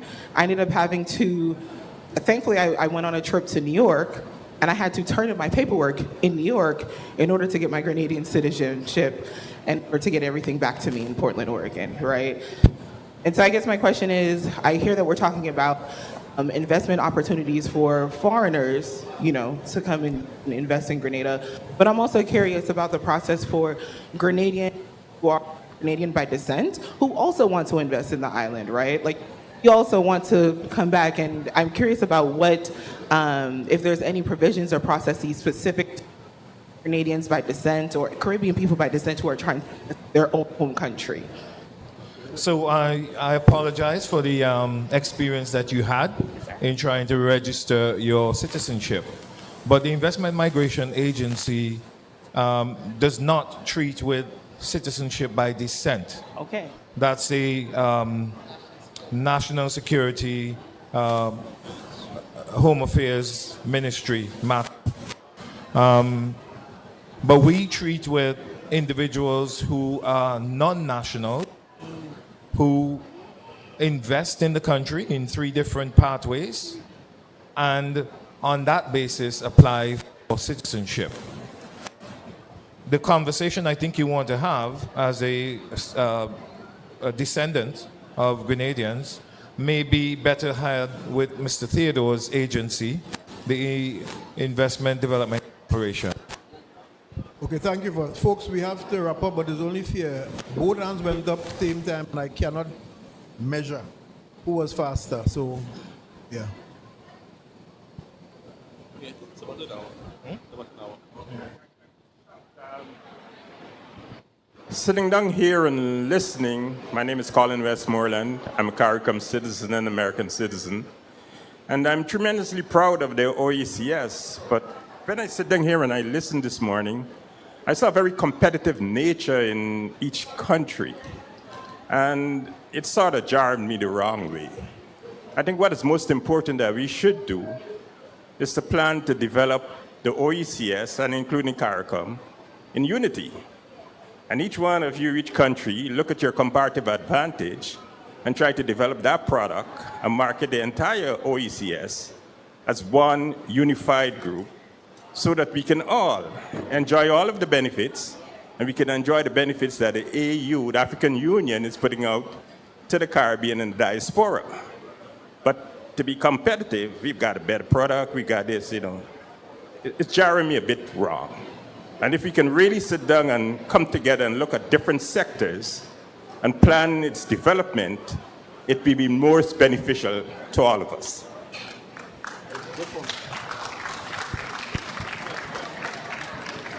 I think that's a very good point, and it's something that is like above our pay grade, but we'll bring it up. Can I just take a little jab? So we're here specifically representing citizenship by investment, and there are 5 jurisdictions that provide citizenship by investment. But being an OECS citizen and a citizen of CARICOM, I have to say that, the OECS has free movement of people. We have a single currency union. I think we've done a lot as the OECS to actually unite ourselves.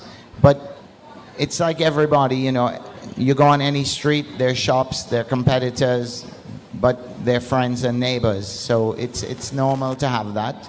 But we move, and we have come together to have a set of harmonized rules and rules of engagement for the program. So I think, steps are being made. The OECS within CARICOM, I think, is a little bit of a unique grouping, but little by little, we'll get there, I think, Okay, so we have 5 minutes or more overtime, I'm told. So I want to put a wrap on it now, and to do so, I would like each one of you to give us an idea as to your Africa footprint in terms of your program, and to hear from you a commitment to do more to engage Africa and its diaspora in respect of investment opportunities in your program. I'll kick it off, and I'll go through a couple of things. So there has been definitely historical ties, and a few things that we have done from a modern trade. In March of 2025, we signed an MOU with the Warri Kingdom of Nigeria, really focusing on trade, investment, and innovation. I think it's early this year, we also participated in the Afri-Caribbean investment in Abuja. So as a representation of the Caribbean, the Honorable Prime Minister, Dr. Terence Jew, and the delegation was actually there and made a historic presence in terms of our commitment to the African diaspora.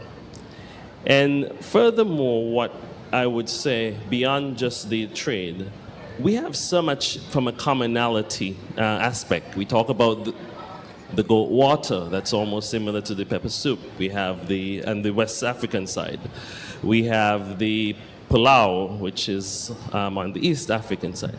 But from an investor perspective, we are committed to ensuring that a level of presence will be there to ensure that we can demonstrate what are the economic activities, what are the social activities for our African investors. But even further, from a diaspora perspective, we are looking to ensure that there is a reinvestment. Not only do we wish for a one-directional aspect, but there are other areas that we want to demonstrate and present in terms of where that partnership can be from an economic perspective, and demonstrate that, when we talk about building a bridge, we're not just building a bridge to walk over. We're bringing everything, both the cultural, but even more so the investment and what we have to offer from our side in terms of making sure that there's accessibility, making sure that there's safety and insurance, making sure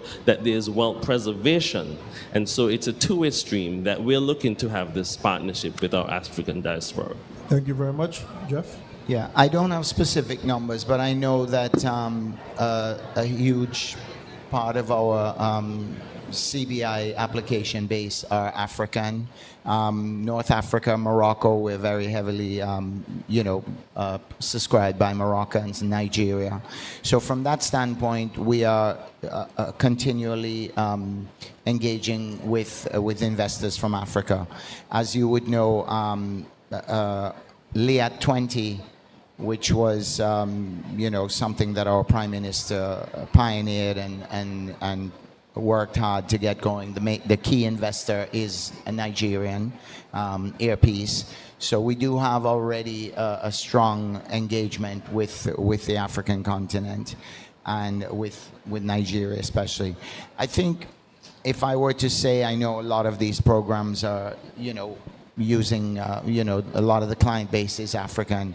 I think what I would say is that to the people who would have already become citizens, and knowing that the African Union considers us their sixth region, this is an excellent opportunity for them, not just to have our citizenship for mobility, but for also business and investment, because every one of these islands, the entire Caribbean, not just the OECS, there is so much still to be done to develop us and to develop our countries into,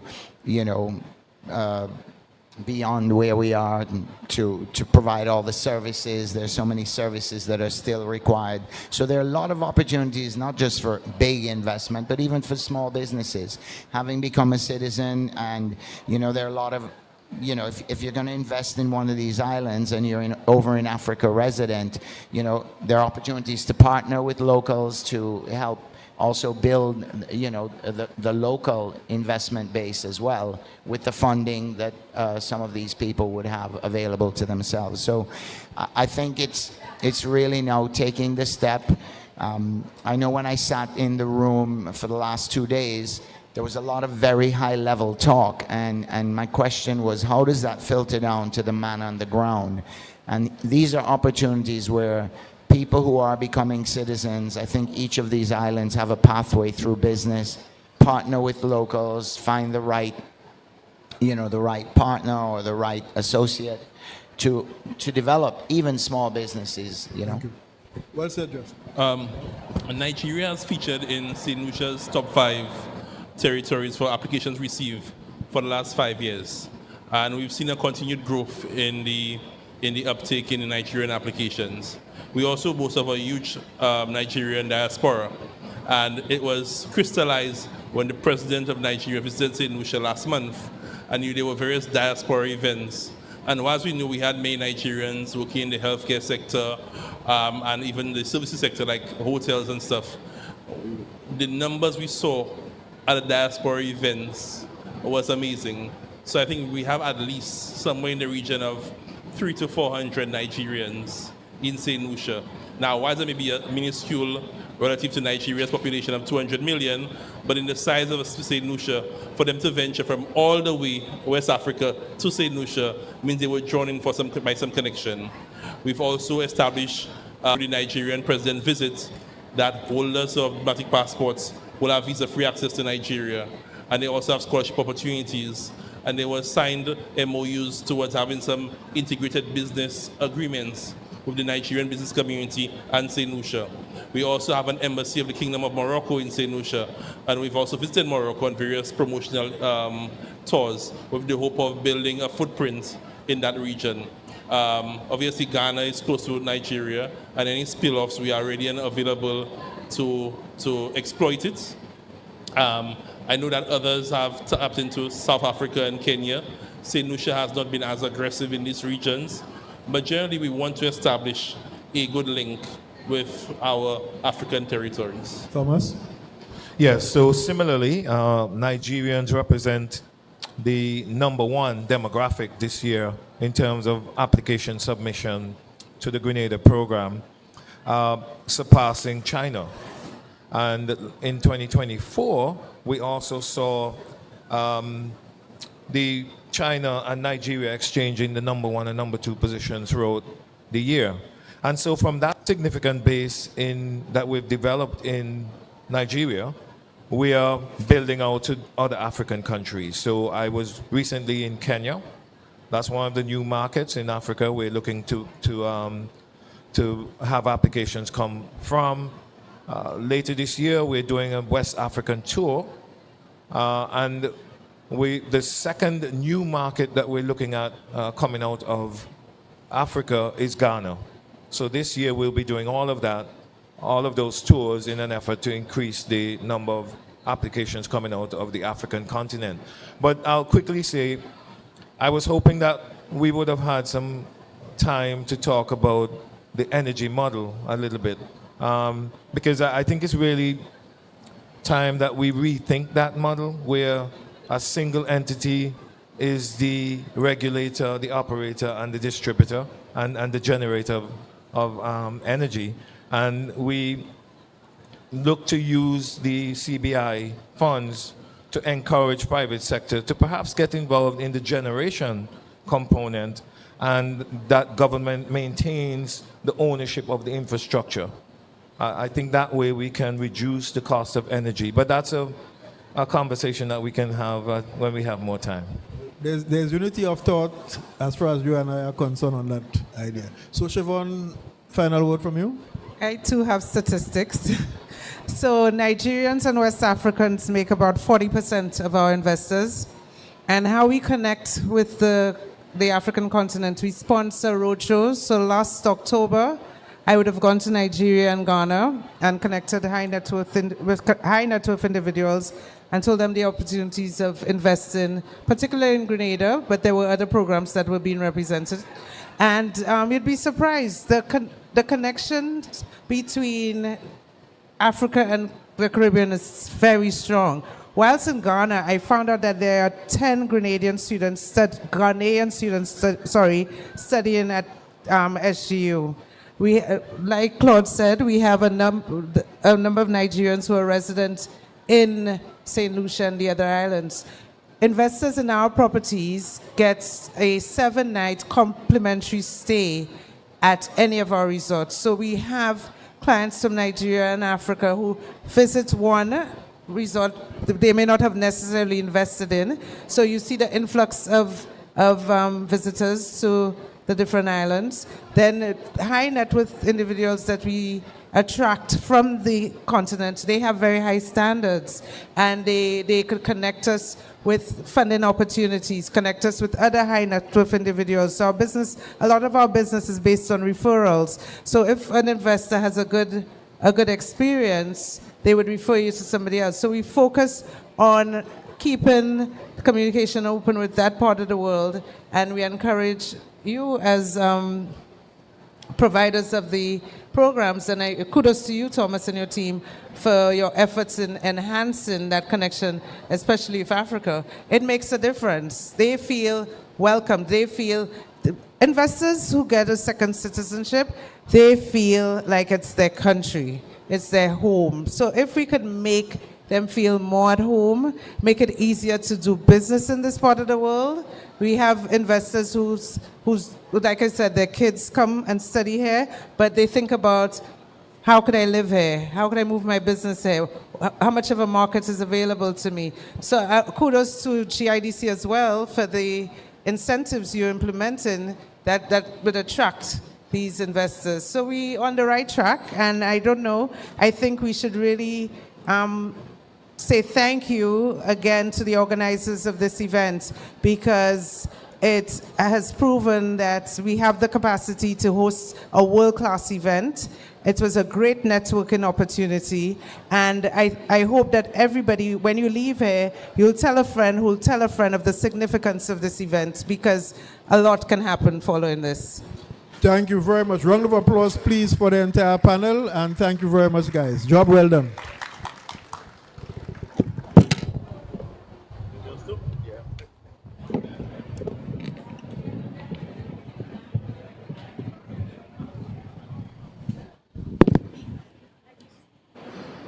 And thank you to our amazing moderator. Thank you, Richard Duncan, OBE. Thank you. Let's thank our moderator. What a powerful exchange of ideas and vision about CBI, investment, and so forth. I want to do a quick check-in. I want to ask all the entrepreneurs in the room to stand up. Entrepreneurs, stand. All right. Wonderful, wonderful. All right, can I have a brave soul just shout out why you're here today, why you think you're here today?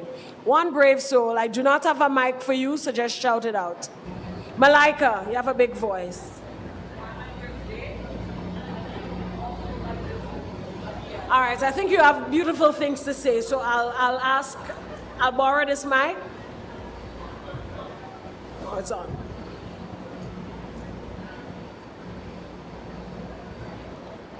I may have taken it off, I'm sorry. Sorry I touched it. Blame me. So why am I here today? I think, like the young lady said, first of all, we haven't had any Q&As in this whole forum, so it is good to start hearing from those of us here. But as was said, I'm really interested in diaspora investment. I'm working on an expansion of a wellness hub for entrepreneurs and creatives, and I would love to see more investment from our powerful local Grenadian investors as well as in the diaspora. So yes, there was a lot of emphasis on CBI, but the conversations I'm having around are with people who are interested in investing, who already are citizens of Grenada and CARICOM. Wonderful. Malika, I'm going to put you on the spot again. A few years ago, you started an amazing business for not just young people like me, and I'm young, yes, but for our visitors. Tell us in 2 sentences about, okay, 1 paragraph about your business. My business is called Spice Harmony Yoga. It's the only yoga studio that exists in Grenada outside of a hotel. It's been existing for 15 years, and we serve everyone from pregnant families who are preparing for birth to my oldest weekly student is Cousin Esme, who is 94 years old and attends my weekly chair yoga class. So yeah, and it's an expansion of the work my parents have been doing in Calavini with the medical practice, etc. So we need hubs so that we can get together, not just with events. The space I'm creating is called Wild Seed Sanctuary, and it's so that we don't have to have one-off events to see all these incredible people together, that there's a place that you can go that exists for us to activate and also to take care of ourselves. So thank you. You can tell I'm in the PR communication space. And that was your free advertisement, huh? You're welcome. Anybody else? There was somebody over here who stood up. I'd like you to say something. All right, so we'll take this lady at the back and then we move back to the front.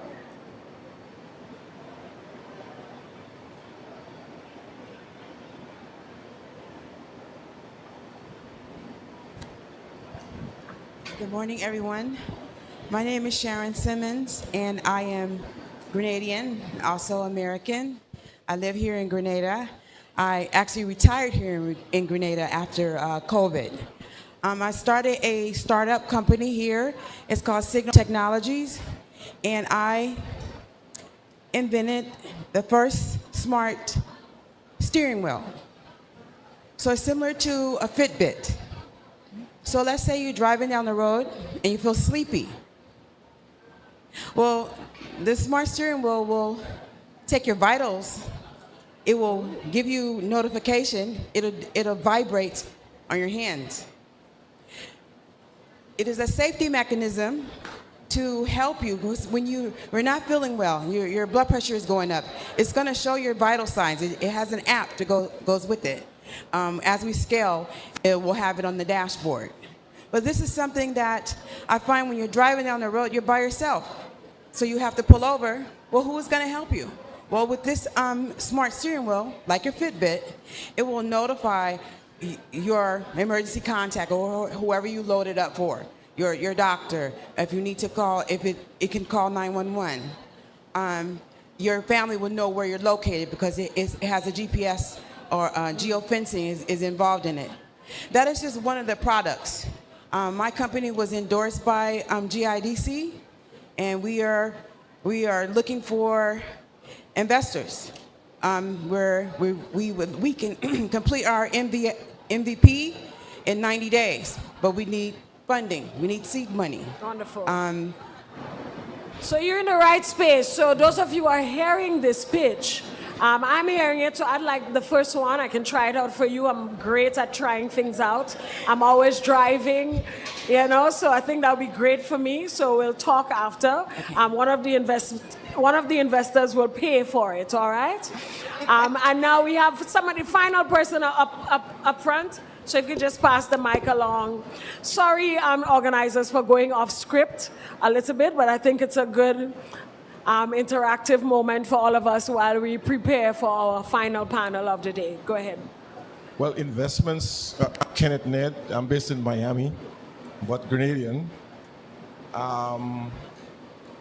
I have different background from healthcare to... All right, so just speak in the mic so we can... Yeah, from healthcare to business development and so forth. But one of my interests, as a matter of fact, I'm involved in 7 different non-profit organizations here in Grenada that I'm involved in supporting. And I think that's part of investment. That is key, and that's one of the areas I believe that those of us in the diaspora who have a tremendous amount of experience, knowledge, network, where we need to encourage that. And part of ensuring that investments succeed and sustain is that we have to build value. Mm-hmm. That is critical. And that value is built by those who had success, who have been successful, that they are able to touch others and to motivate them, to inspire them, and to be the mentors and to the motivators. So I would encourage that. That's something, I would be happy in whatever way. I'm involved in 4 different educational programs here, supporting here in Grenada. I'm involved in, one of it is a spiritual aspect, and in healthcare. So, I think that that's something that's important, and that's something that could be transmitted throughout the Caribbean. We have so many of our diasporas living outside of the Caribbean. In Grenada here, for every Grenadian living here, we have over 5 Grenadians living abroad. So it's an incredible resource, and we have to find ways how to do that and give them the opportunity. In some cases, they are willing to come in and help educate, to mentor, to support in different ways. And I think this will be an excellent thing to add to what investment is about. Okay. Thank you so much for your contributions, everybody. Give yourselves a round of applause.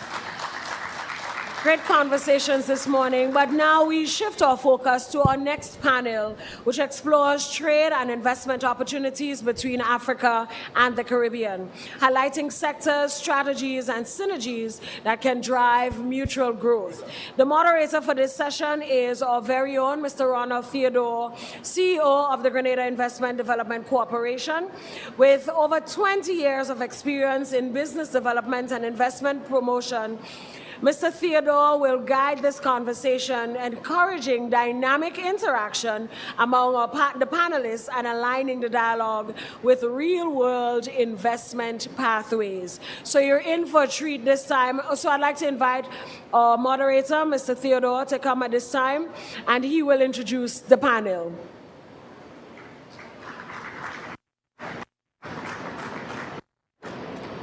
Thank you, Ms. MC. I think this panel that is going to come is one of the most dynamic panels over the last 3 days. So while I heard Chairman Duncan, I want to go against his word, and I think my panel is a better panel for the last 3 days. But that being said, I would like to call on my panelists. I have 4 panelists with me. 2 of them are going to be joining virtually, and 2 are going to be joining in person. So I'd like to invite to the podium my first panelist, Ms. Pettifer Lewis, who is the Executive Director of the Caribbean Chamber of Industry and Commerce. Ms. Pettifer Lewis. I would also like to invite on the stage Mr. Rafiq Khan, President of the Guyana and Manufacturing and Services Association, and my 2 virtual presenters, Mr. Benedict Itibe, Regional Coordinator, South-South Regional Nigeria Export Promotion Council, and Ms. Constance Noke G. Gobi, who is the President of the Bonny Chamber of Commerce. So they're online, and we will kick this panel off. What we will do is we allow each panelist to do a presentation. So I'd now like to call on Ms. Pettifer Lewis to do the presentation on the topic, doing business in Grenada. Ms. Pettifer, the podium is yours.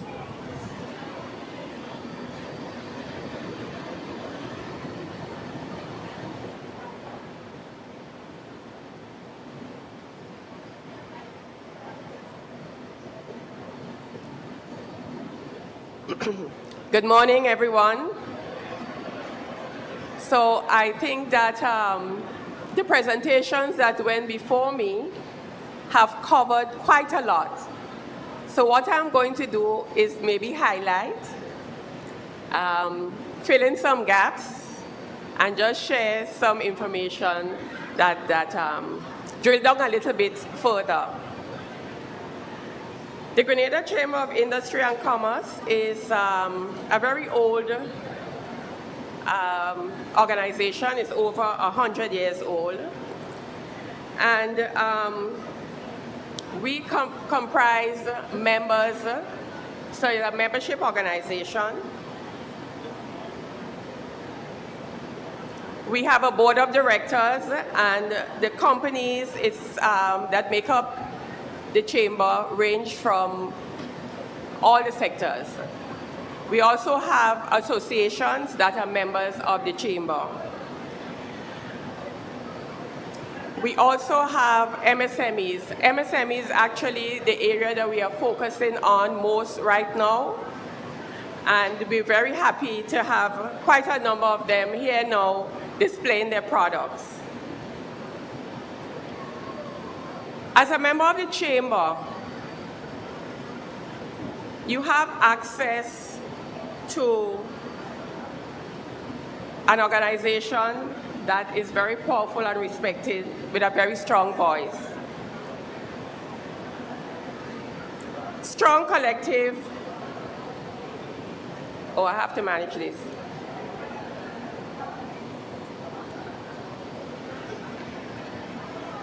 It's not moving. Okay, if that fails, we do this, right? No. Can I get a little help here, please? Okay. All right. It needed more pressure. Right, there we go.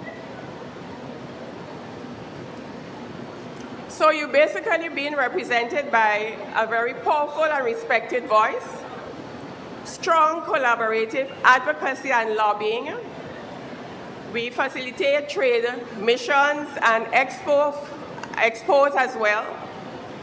In terms of networking, we're the best at it.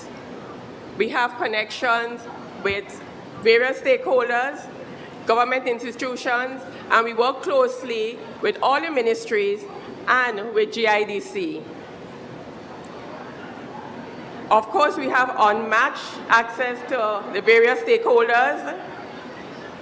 And as a member of the chamber, you could serve as a director on the chamber, as well as our subcommittees, and also on government's statutory boards and committees. This is one of the ways that government facilitates the involvement of the private sector. So many times we talk about government being the vehicle for creating the enabling environment and for the private sector as creating the wealth. However, one cannot exist without the other, and so we find creative ways of working together. And one of these ways is bringing the expertise of the private sector in business, in the government's statutory boards and committees, so that they benefit from that experience, as well as us understanding the bureaucracy also of the government and how we go about navigating through the systems.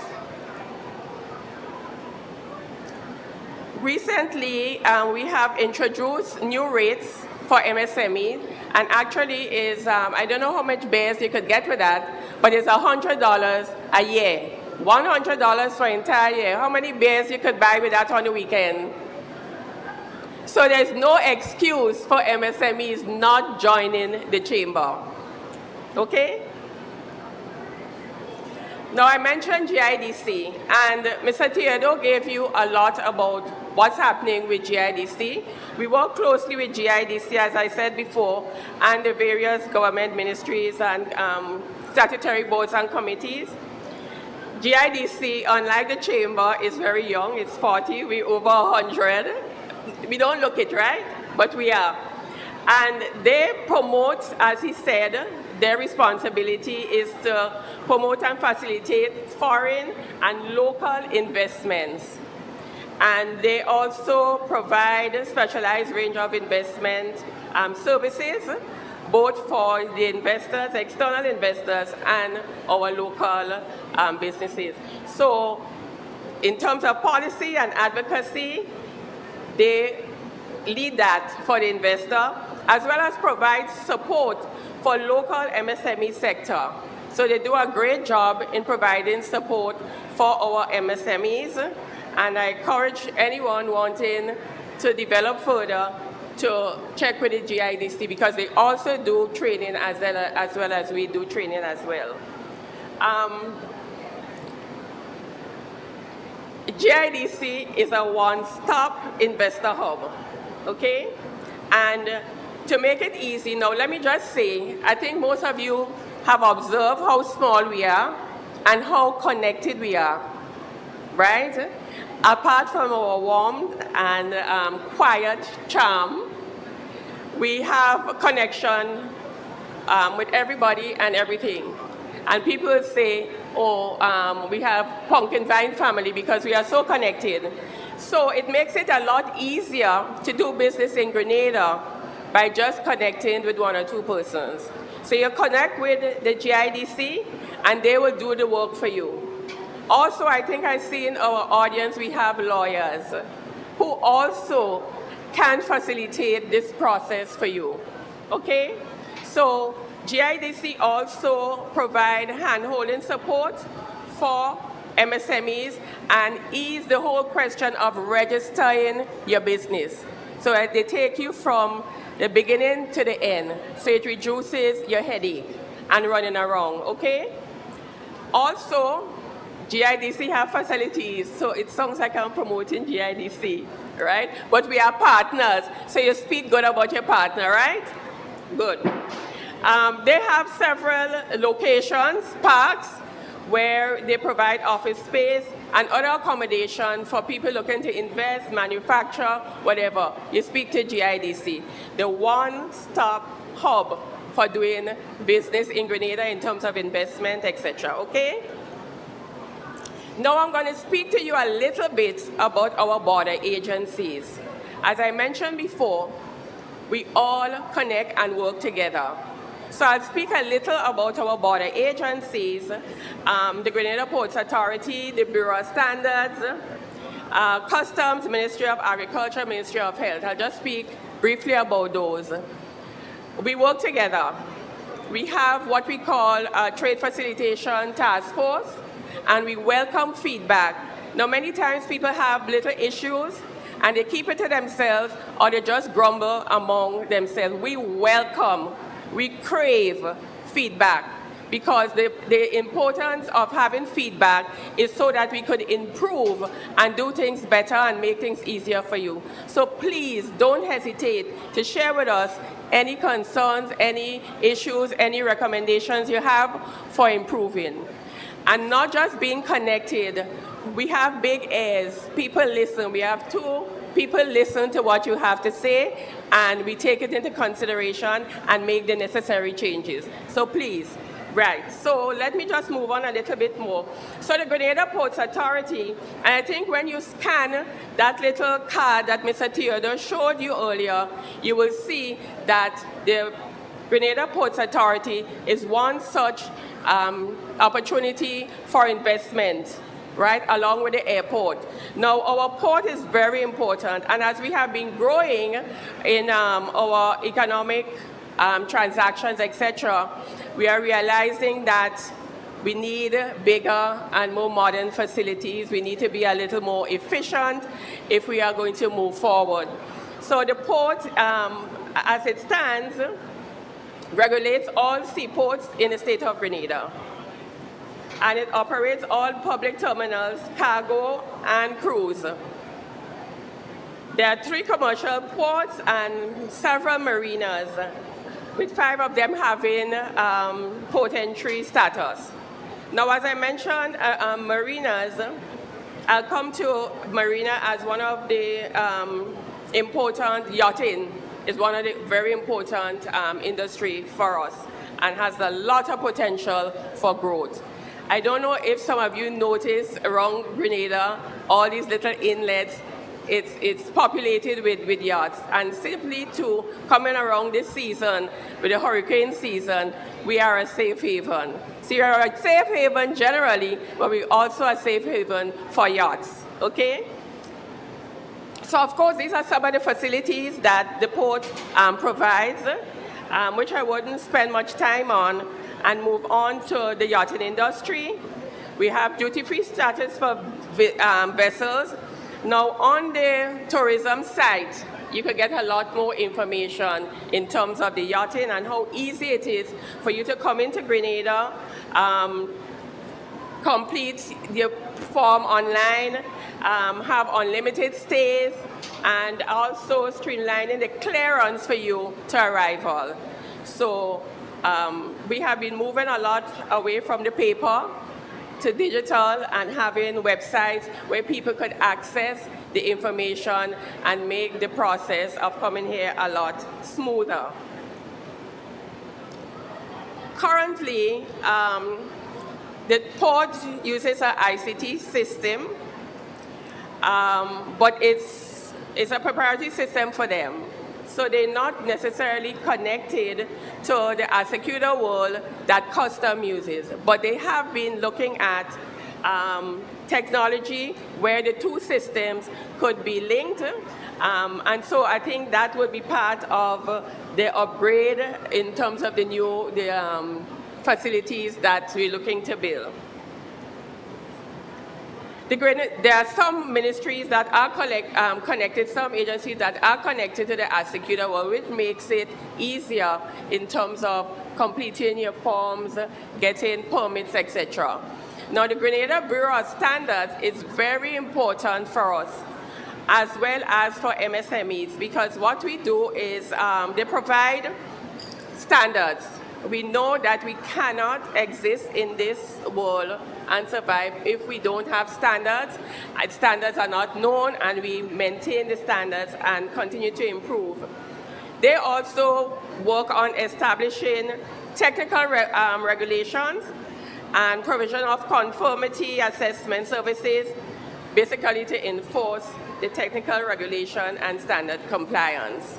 And we have a number of ministries, other statutory bodies, the private sector, on the board of directors, or council as we call it, of the Bureau of Standards.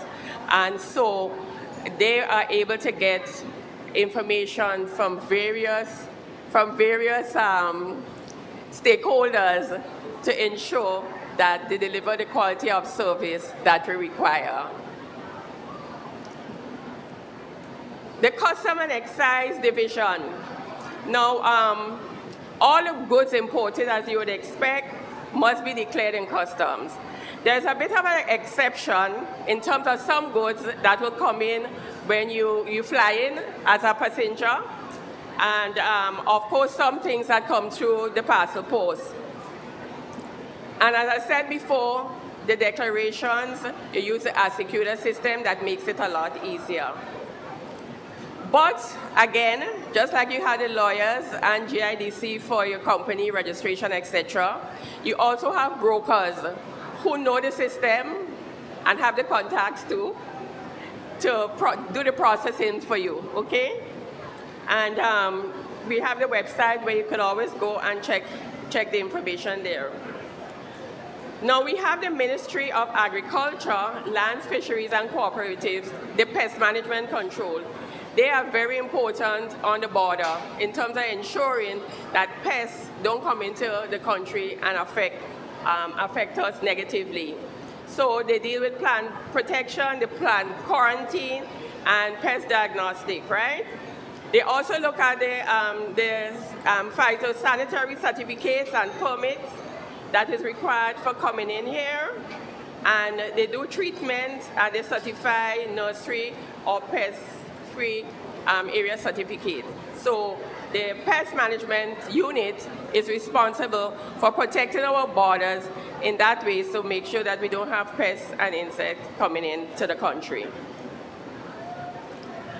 And of course, goods coming in, you have to be at a particular standard, and again, to protect all of us, the Ministry of Health, the Environmental Department, they have responsibility for control of food imports. So they will inspect all the foods imported.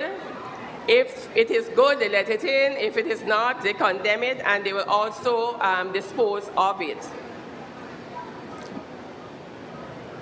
I'm conscious of the time, so I'm moving a little quickly. So when you're going to bring in foods, again, it's on the ACTIF system, making it easier. So you'll get your permits, the certificates, etc.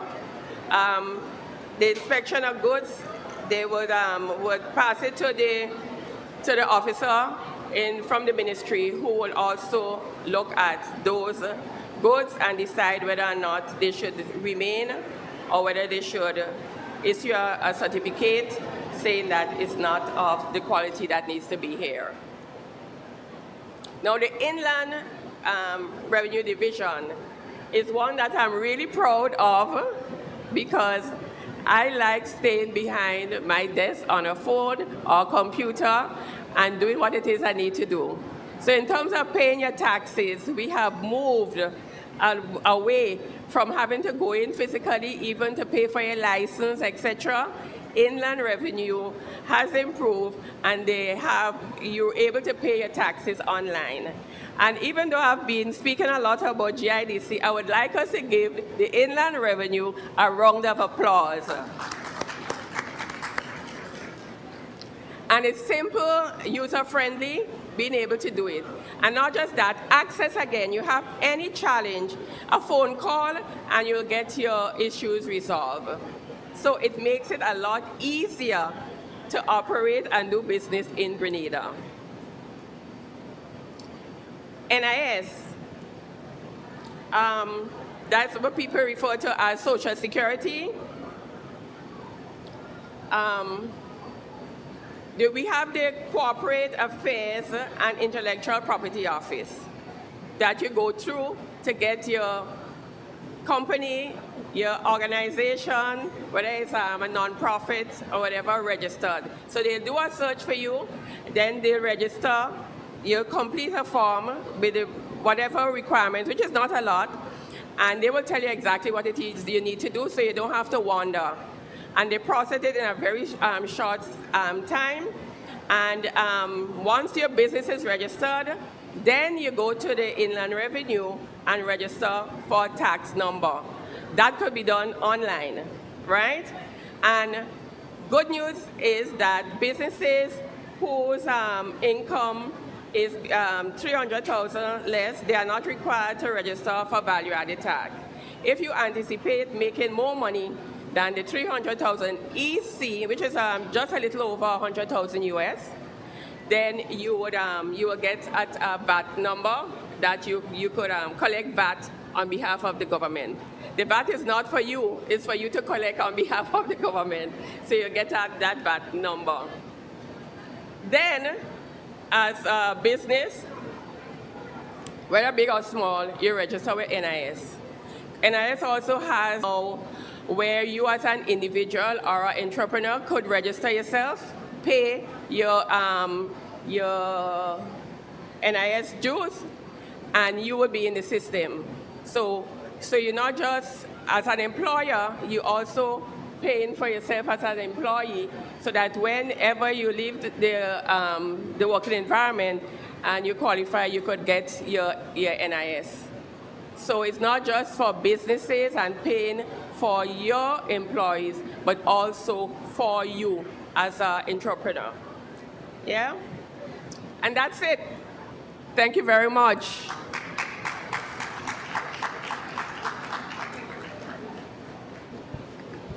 Thank you, Ms. Lewis, for a very insightful presentation. I would now like to call on my colleague from Nigeria, from the Nigeria Export Promotion Council, Mr. Benedict Itegbe, to do a presentation on comparative advantages to promote trade and investment opportunities. Benedict, the floor is yours.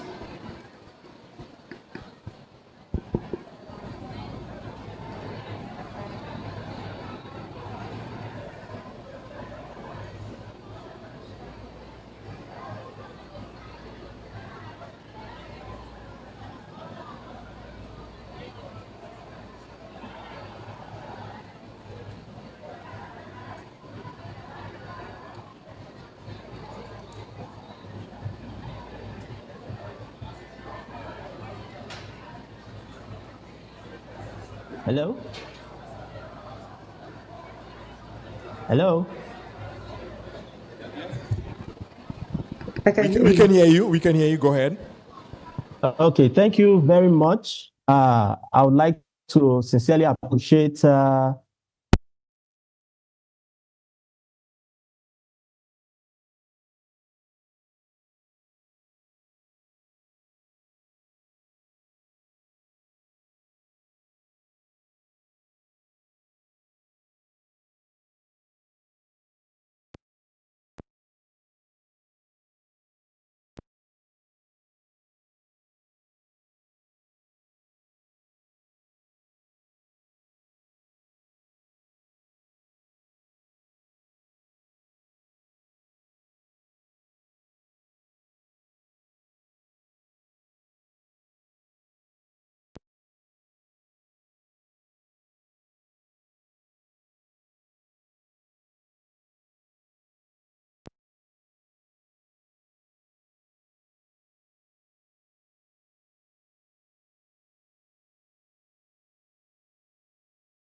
for participation.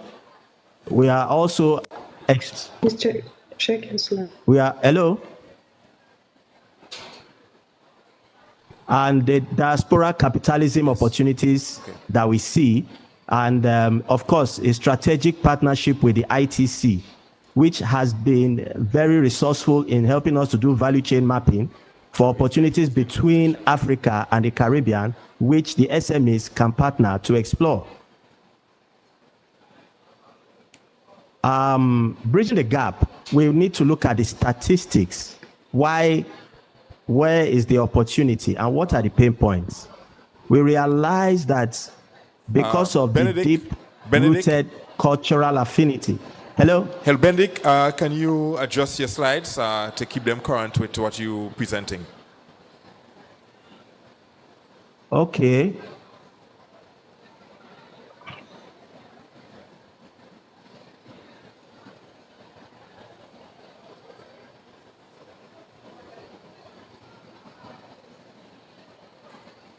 Sorry, let me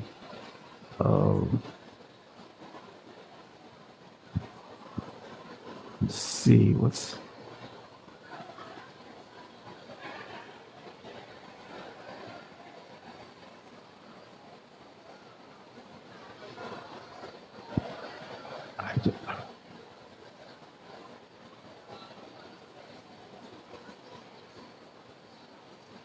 is it okay. Sorry.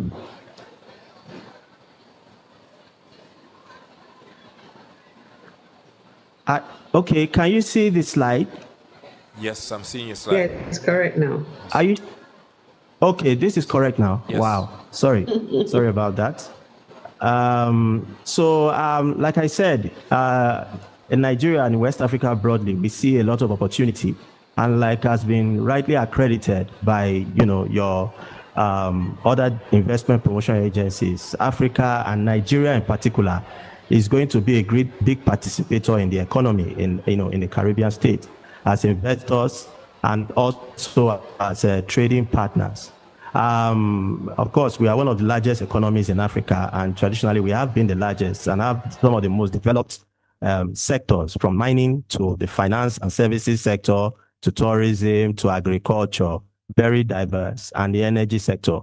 But we are seeing, there's a very low, trade between our economic blocks, and that, of course, points to tremendous opportunity, because there should be a certain relationship or ratio between trade and GDP of pairing economic blocks. So this opportunity, Nigeria sees what Afrexim sees, and we want to exploit. Of course, most of our trade has been on commodity, mostly crude oil from and LNG from Nigeria to Jamaica, crude oil from Ghana, offshore Gambia, and then a lot of the trade from the Caribbean coming to Africa has been, fertilizer, anhydrous ammonia, and these are like half of the trade. And Afrexim and ITC see a lot of scope for small businesses to participate if value addition is encouraged. And they are doing a lot of work to see how to reduce the tariff barriers, to have a deeper level on the CARICOM archival states and Africa. And this is a work in progress. And the evidence of that is what Afrexim has done by setting up the Africa Trade Center in Bridgetown in Barbados. And I believe my good brother Okay is doing a good job there.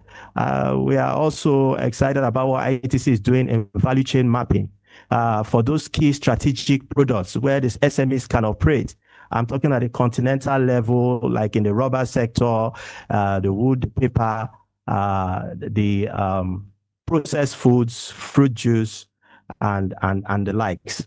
But back to my presentation, I've spoken about the the limitations we have. Value addition is being limited by tariffs. So we believe that some of this will be addressed in the near future, but we need to begin to strengthen our economic ties and prepare the SMEs to leverage on these opportunities. Growth potential sectors. Yes, of course, the natural, commodity sectors we expect will continue to grow. We also expect that a lot of import substitution should take place. And as brothers and sisters, why should Nigerians import, juice or processed foods from other continents when we can get them from the Caribbean? And the same vice versa. I know the Caribbean imports a lot of vehicles, computer equipment, and there are indigenous African producers of these vehicles and computers. Also look at the service sector. This is an area that the ITC is particularly keen on. We have seen the outsized contribution of the tourism sector to the Caribbean. And this is an area where Africa is still lagging behind, especially littoral states where you have beautiful coastlines and have not been able to develop the blue economy. We believe there's a lot we can learn from the Caribbean states who have a very advanced level of maturity in the hospitality and tourism sector. We are also seeing, of course, the cultural affinity opportunities for the entertainment industry.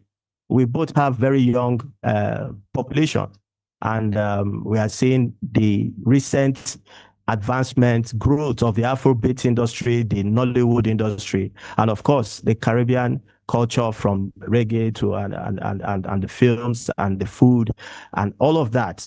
We believe there is an untapped opportunity to strengthen the coupling of these cultural products as an investment opportunity, especially in the Caribbean, where you have a lot of contact with tourists, high net worth tourists from around the world that come yachting and cruising. And of course, you can now push a lot of your brands to be larger international brands. I've already mentioned the barriers, but I want to speak to the emphasis we want to lay on joint ventures. Okay, so we realize that while we are waiting for the barriers, the tariff barriers to be lifted, so that we can have more value-added products exchange between these two sectors, which will boost transportation and travel, which is the low-hanging fruit the ITC has explored. We are also seeing that the industries in the Caribbean states, which have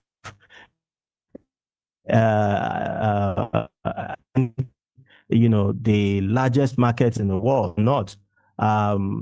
the value-added products need a feedstock to grow, to scale, and a lot of that feedstock can come from Africa.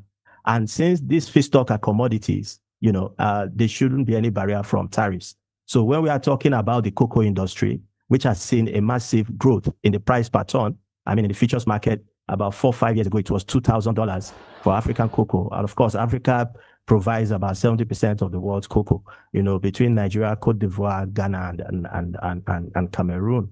And we are seeing a massive demand for cocoa products around the world. And you have competency, you have strength in processing cocoa, and you have access to some of the largest markets for cocoa. So we see a lot of opportunity for coupling, for joint ventures between your processors, your craft chocolates, and our cocoa, focusing on adding more value to our cocoa through our transatlantic trade partnership. We are also seeing your move towards renewable energy. And renewable energy is not just in terms of electricity, but even your hydrocarbon used for your vehicles. We know hydrocarbons are usually blended with ethanol. And ethanol can be produced from cassava.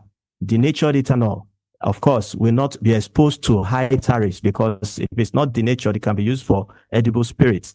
So if it's denatured, that tariff barrier will not be there. And we would like to see Nigeria as the largest producer of cassava. We could see some onshore investments in production of the ethanol, denature it, and then bring it to the Caribbean, where it can be blended with hydrocarbons to reduce the carbon footprint and protect the cleanness of the air and the tranquility and ambience of of the environment. So that's cocoa and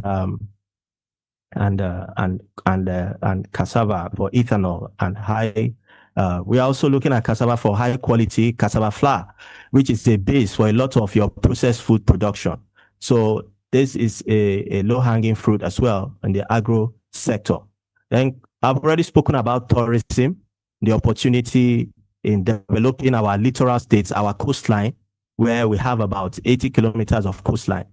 For agriculture, we have about 80 million kilometers square of arable land, and about half of that is still available, still virgin for developing agricultural sector feedstock to support, native brands in the Caribbean, in Grenada, to access the U.S. market. More so, you have a special E2 treaty arrangement, which makes JV very attractive with Grenada, so that they can break into the largest economy in the world. And some of the other opportunities we see, of course, the mineral resources is also another opportunity.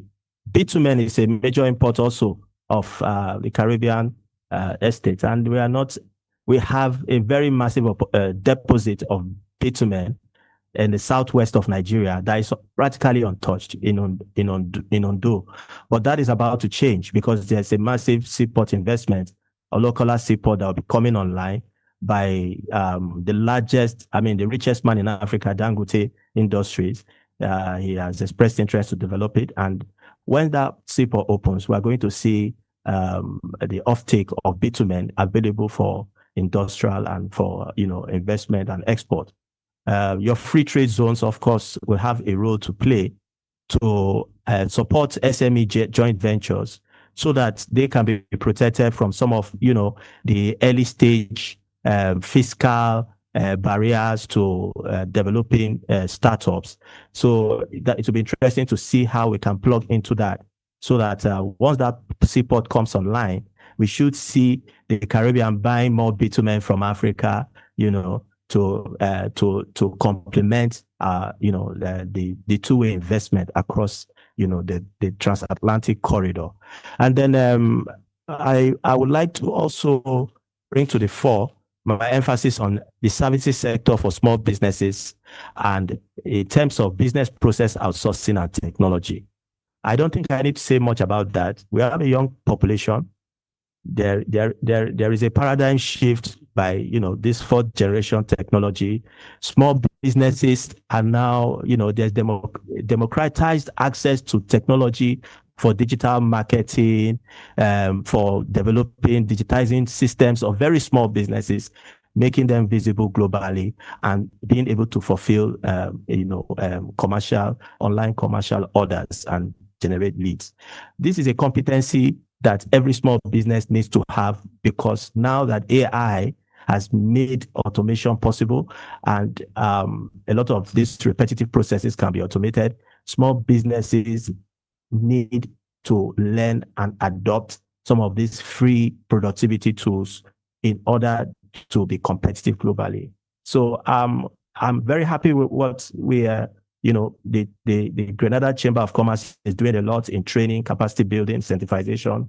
I see a lot of opportunity for these JVs to be strengthened. We need to have more deal rooms. We need to have more co-training,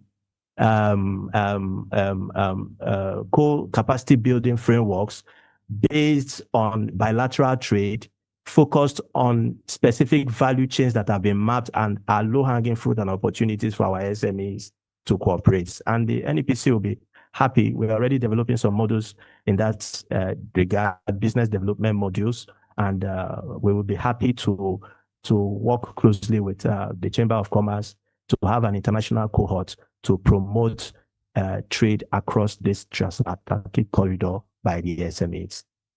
One of the things we are focusing on for our training, we're starting with the women and the youths. There's more diaspora, it appears to be more diaspora capitalism for women empowerment. There appears to be more development finance for women empowerment that will provide blended funding to compress, unit cost of production and, because inclusiveness it seems as a big problem in Africa. The way the laws around inheritance, ownership of property, and all of that, and that is changing dramatically. Women are bringing their talents and their prowess to the table, and we're excited about what that means about the future of SME development. So we have programs that are specifically for empowering women, and we have a lot of institutional support locally and on the continent. And this is a low-hanging fruit that we hope the Chamber of Commerce would like to explore with us, so that our pipeline can be connected to finance to facilitate and promote transatlantic trade across this corridor. So in a nutshell, all of this is one of the greatest drivers I am seeing, and more validation has come from the conversations we've had this evening about diaspora capitalism. I'm also seeing even more opportunity through your CBI programs for more people to come on board, to have a stake, have a skin in investment and development of the Caribbean. Some of them are on board but are still in diaspora. And we think Grenada is special because of your E2 treaty, and it's a magnet for responsible businesses that because of the current turmoil, geopolitics around trade and tariff fiscal, we think this is a corridor that will bring more competitiveness for investors in the Caribbean, and we would like that to be part of the conversation around joint ventures and SME participation in across this corridor. So I'll just leave that at that, as I'm being conscious of time. And I thank you again for this opportunity, and I'm happy to answer your questions. Okay, thank you so much, Benedict. Really appreciate your presentation. All right. Ladies and gentlemen, I know we are pressed with time, but I want to invite another panelist, that's Constance from the Bonnie Chamber, to do a presentation on exploring trade and tourism impacts and opportunities between Africa and the Caribbean. So Constance, I'm going to put you under some pressure to limit your presentation to a few slides. So the floor is yours. All right. Hi, good afternoon once again. And thank you for having me, Ronald. Luckily, my presentation already has very few slides. All right, Excellencies, distinguished leaders, esteemed colleagues, ladies and gentlemen. I stand here today as a proud daughter of Igbo land in Nigeria, whose ancestors were taken across the Atlantic, but I do not come to speak of pain. I come to speak of purpose. I speak from a place of opportunity, of healing and prosperity through reconnection.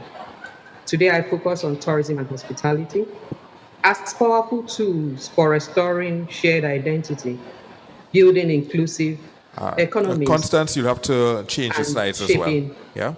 Constance, can you hear me? Yes, I can hear you, but you'll have to change your slides as you do your presentation. Yeah, I'm getting there. Between Africa. So today, let me see. Okay, so the bridge of opportunity, tourism and hospitality. Tourism and hospitality has been seen as that reconnection that will reconnect us. I'll share a typical example of our achievements and what we've done today. I'm not in the room, but tourism has given us that platform of Can you hear me? Yes, Constance, I can hear you, but you need to put your slide on full screen. Yes, I'm getting there. The bridge of opportunity, tourism and hospitality, which we talk about, using tourism and opportunity as an opportunity to bridge that gap. I'm not in the room right now, but you can see that through e-tourism, which is the internet-based tourism, I can see everybody in the room. I can see Ronald, I can see I can see every other person and the Prime Minister and all works. So that's the essence of tourism. So now, going to the next slide. Why are we focusing on tourism, on hospitality? The essence of this focus for tourism and hospitality, everybody has spoken very well in this regard as part of what we're going to use to bridge this gap between Africa and the Caribbean. And we have major things which we have to look at: job creation and infrastructure. Tourism fuels employment opportunities and stimulates vital infrastructure development across both regions.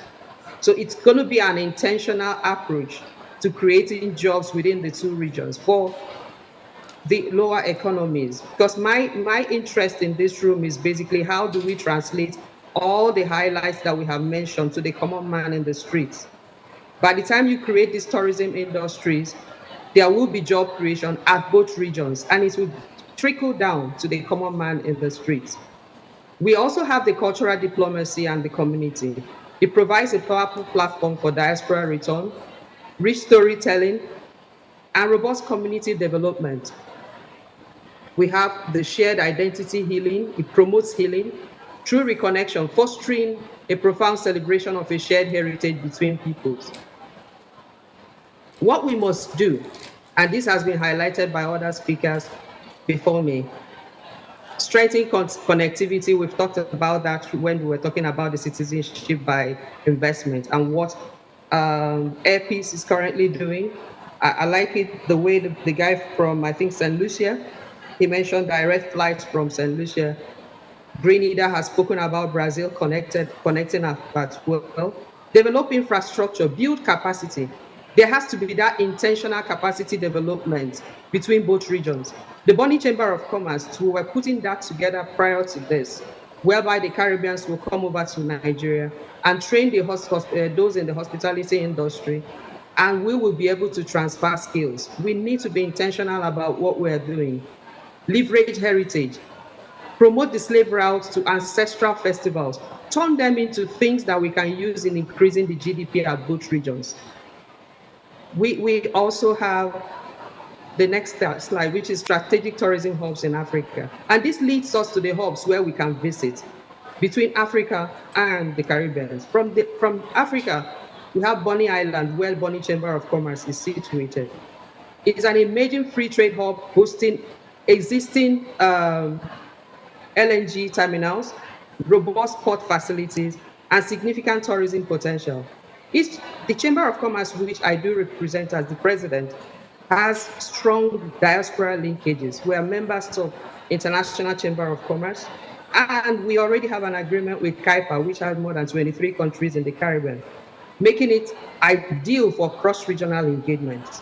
So these platforms helps us to start off the tourism investment promotion, which we will have to do intentionally. We have the Cape Coast in Ghana. We all know the story. It features strong tourism infrastructure, impactful heritage education programs, and a vibrant landscape for small and medium enterprises poised for cross-regional partnerships. Freetown, Sierra Leone, we all know the story. I mean, down in Nigeria, we have the story of the Ajayi Crowther, who brought Christianity to Nigeria. He was taken over to Sierra Leone before coming down. So those heritage sites are still there. So we offer strategic deep ports and historical trade routes, making it a location for revitalized maritime existence. We need to understand who we are in this entire bridge which we're trying to build, and that's what we are fostering, saying tourism and hospitality brings it down to who we are, the detail of the reconnection. From the strategic tourism hubs in the Caribbean, we are already in Grenada right now, exploring the potentials which exist in Grenada. And I have heard that when I heard the Caribbean Investment Promotion speaking, he said, Grenada is a paradise. And when I heard that, it reflected me back to the Garden of Eden. I saw pictures that really looked like that, waterfalls and all of that. So that means it's a tourism hub in Caribbean. We have the St. Kitts and Nevis. It has the free zones, the port logistics, hospitality projects, ideal for joint venture partnerships.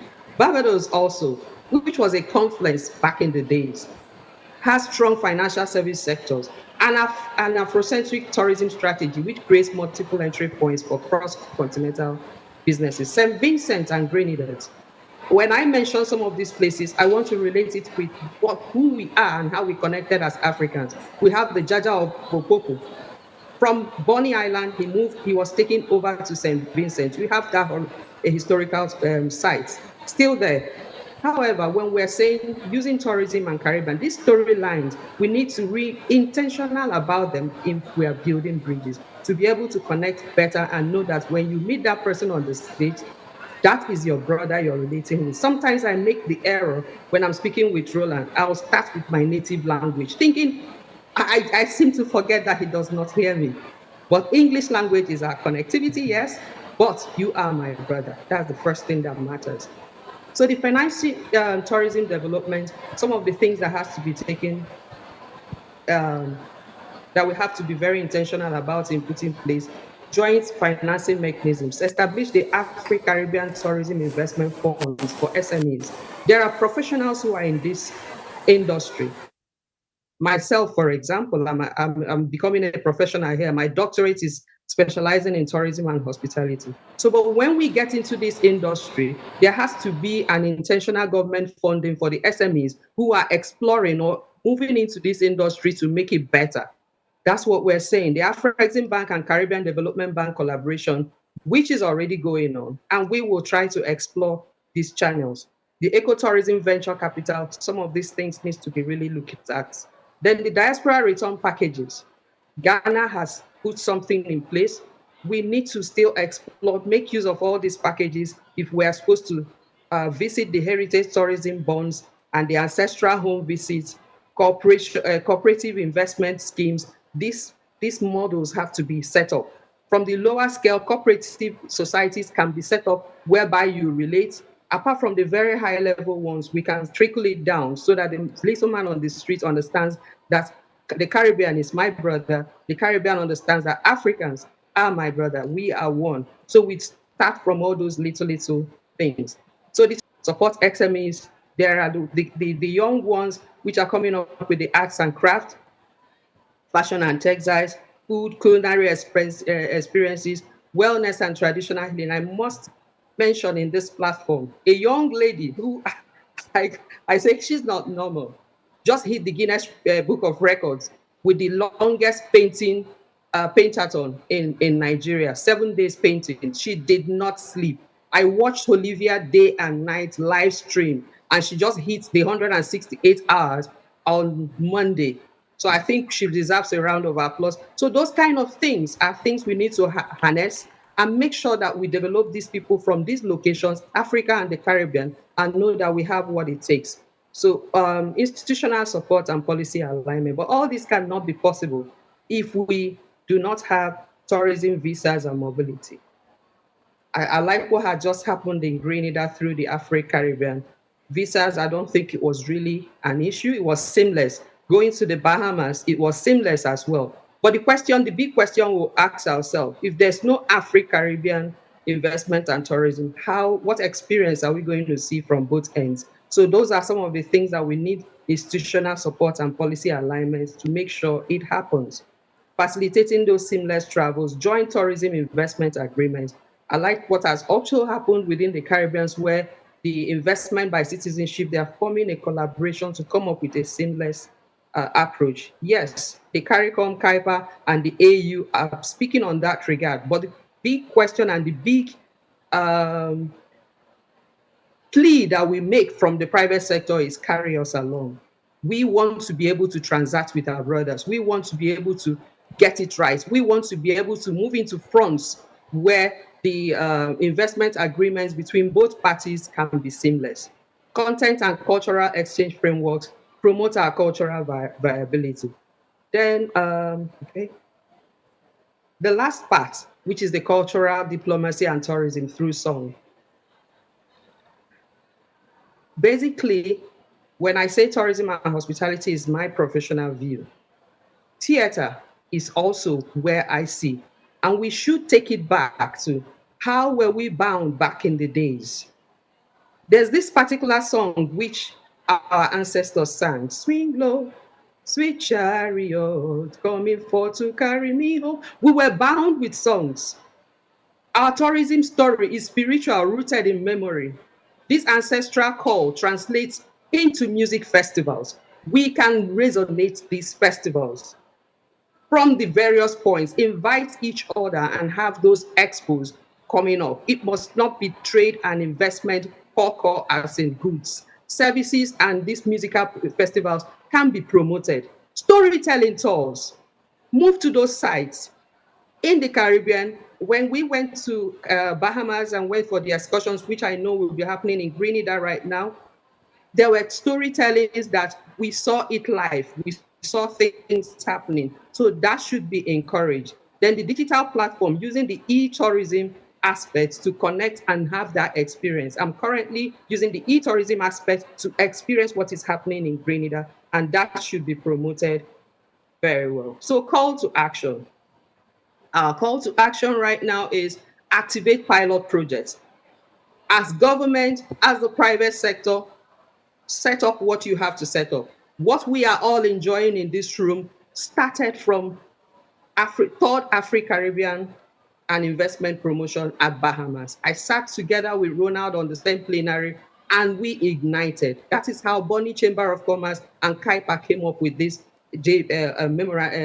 MOU that we are now using to promote this platform. So he says, activate pilot projects in trade corridors, tourism exchanges, and creative partnerships. Empower industry experts. Tour operators, agribusiness owners, and logistics players must lead these conversations. Come up front, and whatever support that is required, he says, a closed mouth is a closed destiny, but speak up, and that is how the world will hear and be able to help you with your story. Then tell our story together. Let's not tell it at one side as if it hurts the other person or not. But now we're looking at the opportunities. Now we're looking at the infrastructures that needs to be developed at both locations. Make use of all the advantages that we have, improve on it, tell our story together, and that's how the world will hear us. Through trade fairs, we've talked about the ACTIF, which we are all moving to. That will help us tell our story together. We are currently on the Afri-Caribbean. Develop your own pilot projects, which we can have exchanges. From the Bonny Chamber of Commerce, I'm happy to collaborate with the Grenada Chamber of Commerce, and we can use that particular platform and be able to tell our stories together. Joint ventures have united platforms. Africa and Caribbean are not apart. We're a part of one another. Let us trade together, talk together, build together, and rise together. And on this note, thank you very much. My brother Ronald in the room, thank you so much for this opportunity. The chairman of KAIPA, His Excellency, the Prime Minister, and all the excellencies from the other countries from the Caribbean, and even the delegation from Nigeria. Because of e-tourism, I have watched the live stream. I see a lot of Nigerians on the platform, more than 123, which without this particular platform, they wouldn't have been in the room. You might say you're not seeing the Africans, but if you check the live stream right now, you will see lots of Africans, lots of Nigerians on the platform participating on this. We are not apart. We are together in this journey. Thank you so much. Thank you so much, Constant. Thanks you for this enlightening presentation. I will now move to my next presenter. Right? Yes. Before my next presenter comes on, I am just going to make I have to make an excuse for Miss Lewis, who have to depart. But thank you, Miss Lewis, for being part of this panel. Thank you so much. Yes?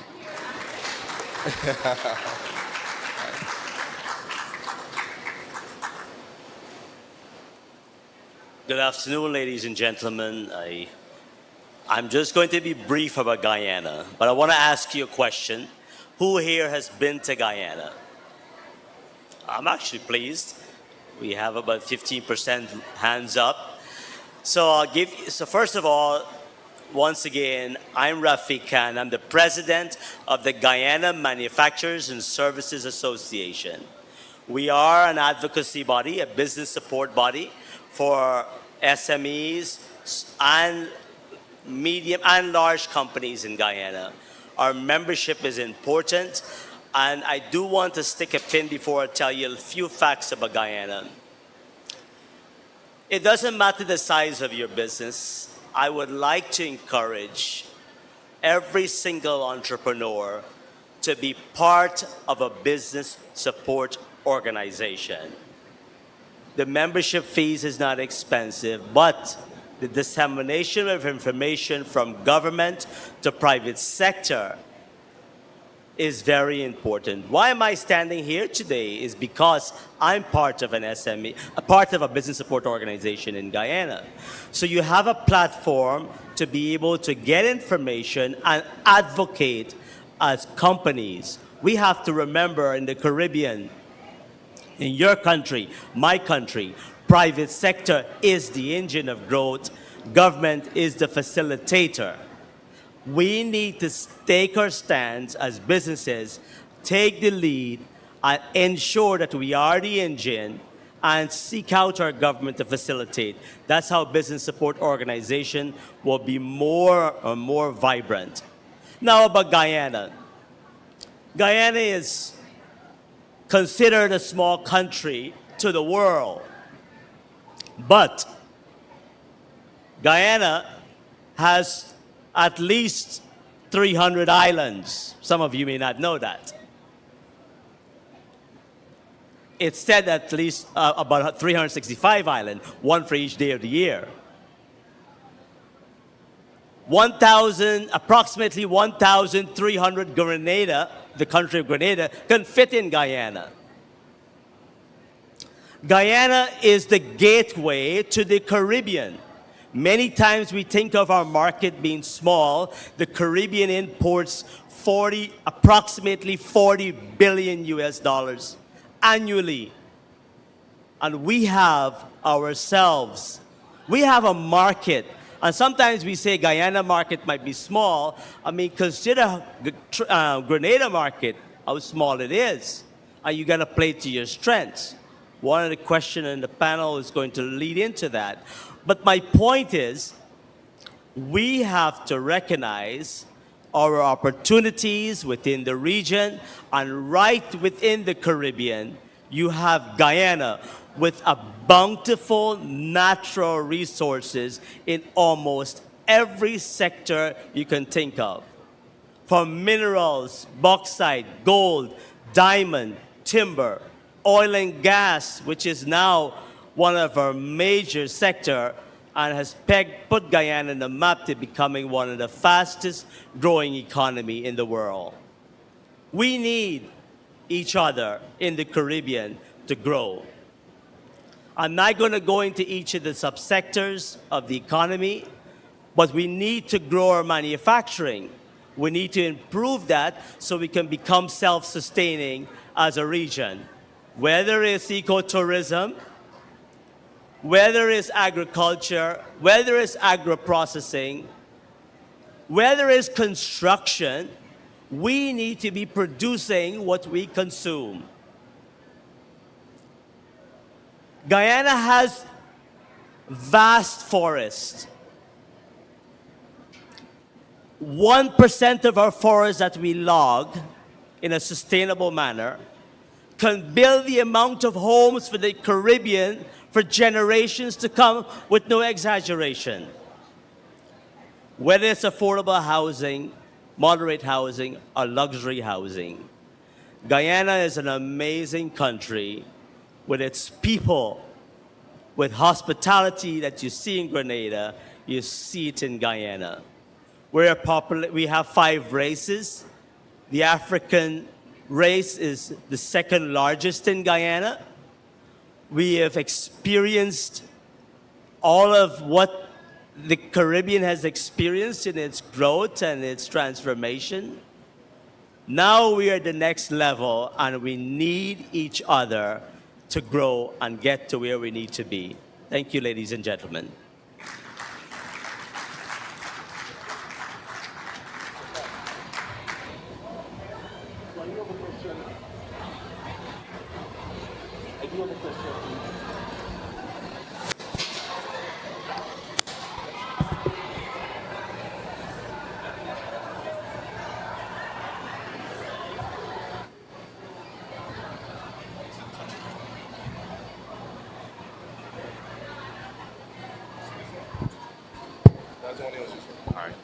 Yes, thank you again for your remarks. I do have a question for you.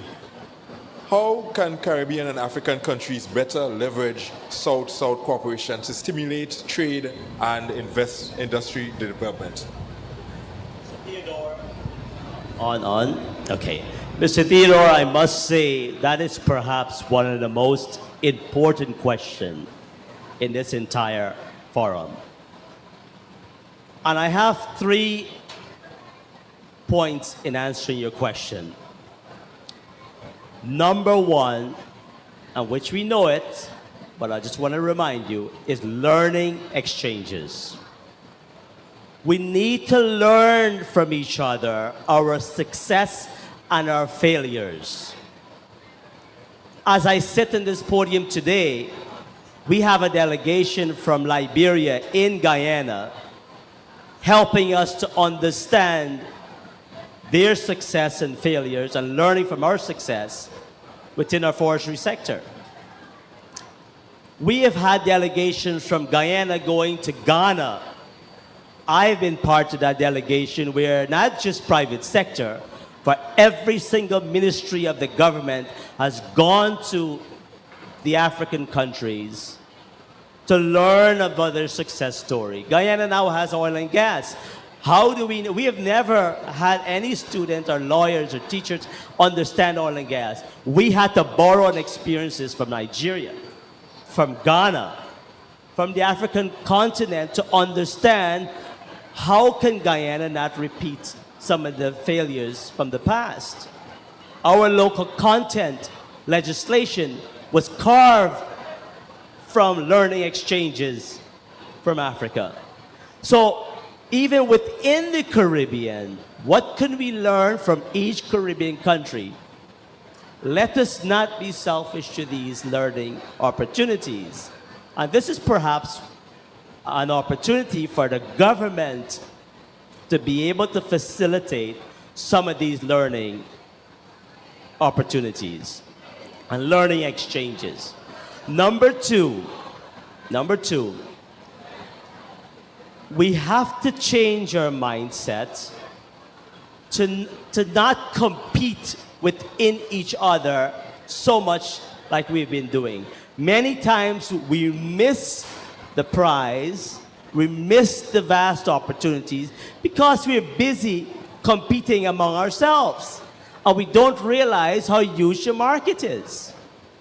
I want to read something briefly to you because it would not do justice if I don't at least tell you this. And I've learned this, and I want to pass this on to you. There's something called the abundant mindset. Who here has heard about the abundant mindset? I'm pleased, at least 6 persons here. And there's a scarcity mindset. It is something I want to just tell you the difference of the two. And I believe, Mr. Theodore, if we in the Caribbean, we in Africa, and the countries were to leverage on this, we can become an amazing region for trade. And remember, your question is about leverage. You cannot leverage what you don't have. You have to have something in order to leverage, okay? So a scarcity mentality focuses on limitations, while abundance mentality focuses on opportunities. Remember that. Scarcity mentality thinks small and fears risk, while abundant mentality thinks big and embraces risk.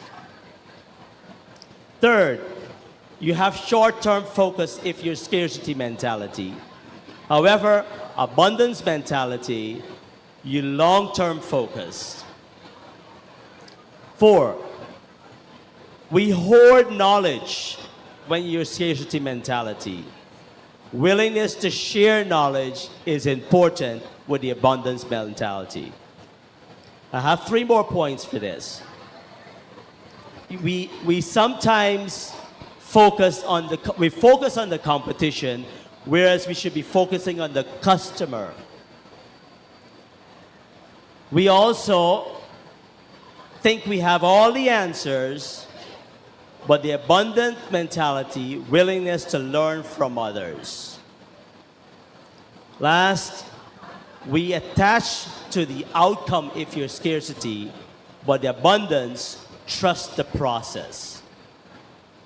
So two things I mentioned so far: learning exchanges, abundant mentality, and the last point, Mr. Theodore, I want to mention is that we must be patriotic consumers and patriotic investors. What do I mean by that? Buy local. Believe in what you produce. We get sometimes carried away with the commercials of the world, of all the fancy products, and we neglect our own products made locally. We go into the supermarkets and you see the made in Grenada brand maybe in the bottom shelf. We need to become more bold in our decisions in our supermarkets. We need to pride ourselves more in our locally made goods. We need to sustain each other in CARICOM by buying within each other. We need to invest in each other. I'm pleased to see the amount of Americans in the room that are reinvesting in Grenada. It is really commendable. As I speak to you, I'm an American, and I'm Guyanese as well. I'm part of the diaspora. So some of you in the room are patriotic investors. You had a choice. You didn't have to come and invest back in Grenada. Okay? So many investors from Nigeria, you're investing in your brothers and sisters within the region. So embrace, buy local, use local, support, but at the same time, remember, the expectation is just the same. We do not want to produce inferior products. We want to keep our standards high. We want to have our labeling and our packaging. We want to do things that will make our brothers and sisters proud for the products that we consume. Thank you for those questions. Thank you so much. Well said, thank you. Benedict, I do have a question for you. Benedict, are you hearing me clearly? Yes, please. Okay. So what specific comparative advantages does the region in Nigeria offer for investment, and how can Grenadian and Caribbean businesses tap into these investment opportunities? Yeah, thank you very much for that question. So, like I said, we have a lot of opportunities in the service sector. There's a lot of opportunity also in the agricultural space and also in the manufacturing space. The mineral resources that are there to exploit, our top 10 exports, you have fertilizer urea exports, that's our top export. We have cocoa. Cocoa is doing very well. We are also exporting a lot of seed oils, sesame seed, cashew nuts, and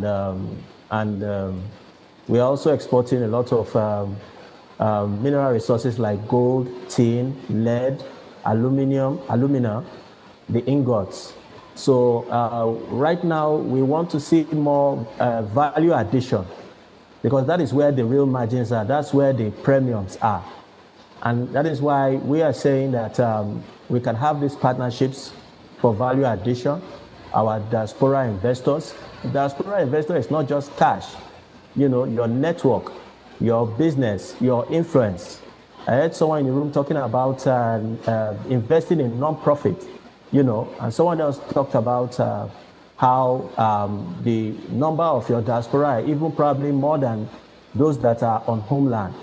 So we think also, like my sister has also said, services is a low-hanging fruit. There is so much that can be done in that space, and it's really underdeveloped. And then the blue economy as well. So tourism, the blue economy, the services sector, massive opportunities in these spaces. Thank you so much. Constance, you spoke about a bridge. How can tourism become a bridge for stronger trade and business links between Africa and the Caribbean? Thank you so much. The good news is that the Caribbeans are well set up with their tourism space at the moment. And we have the Atlantic, which is connecting the Caribbean and Nigeria. We can set up tour packages, which can be done by the promoters from the Caribbean and then from Nigeria. We can have intentional agency alignments or JV agreements such that we will have festivals or tour packages that are set up the same way you have the cruises within the Caribbean to now link up the Caribbean. I mentioned things like the festivals, the music festival. I mentioned things like the art festivals. I mentioned things like having the theater or the visits to the sites that we have at both locations. So tourism in that space gives you that opportunity to move from one location to the other. Recall, I am not speaking about permanently living at these locations. I am speaking as a temporary moment where you move to the locations and you have an experience which is fulfilling and engaging, and you get back to your normal location. So that's the tourism we're talking about. Once you move out of that below 1 year experience, it becomes that you are moving, you are migrating. I'm not talking about migration. I'm talking about having an experience which will be impactful for a purpose, educational purpose, or pleasure. That's the essence of the tourism. Thank you so much. Mr. Khan, we have been talking a lot about public-private partnerships. What are your recommendations for building strong PPPs across the regions to enhance trade and business connectivity? PPP, private-public partnerships, it's vital. And we've had a lot of examples in Guyana that has worked. Take, for example, housing. In Guyana, you have at least, I would say, 500 contractors that are building homes for people. Small, medium-sized companies are doing perhaps 70% of the construction in Guyana. It's because of PPE, whereby government, where even if it's 10 lots allocation to a contractor, those are examples of how private-public partnership works from a micro level and helping the entire country to grow. Now, private-public partnerships is important because also private sector understands the reality on the ground when it comes to doing business, getting business done, making money. However, we need government to help facilitate some of the infrastructural costs that a lot of small businesses or even medium-sized businesses cannot afford. I'll give you an example. In Guyana, there is a farm-to-market approach. Many of the farmers, they don't have the ability to have a warehouse or have a big freezer for where they're producing their goods. Government provides the infrastructure to be able to have a more enabling environment for small and medium-sized businesses to grow. We also have opportunities whereby government will be able to help with the packaging, the labeling, and those things. So it is so critical. I'm just giving you some examples, but private-public partnership is vital, especially to developing countries and where we're looking for greater opportunities. Let's talk about funding. Access to capital is our perhaps number one hindrance to growth, Mr. Theodore. access to capital. That's why most of you are here, let's face it. Could there be a revolving fund? Not a loan, a grant, and a revolving fund, you have to pay it back. It has to revolve to someone else.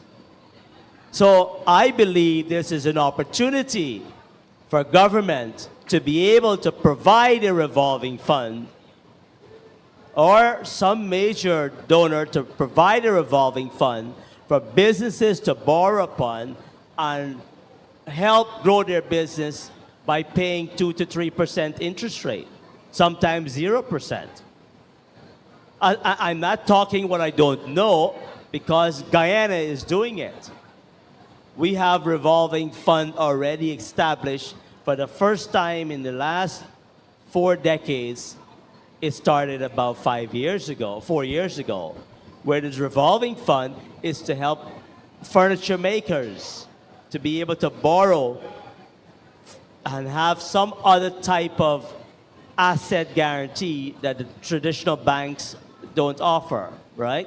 So this revolving fund is very important in helping private sector growth. Thank you. Okay, thanks so much. I turn to the audience. Any question for the panelists?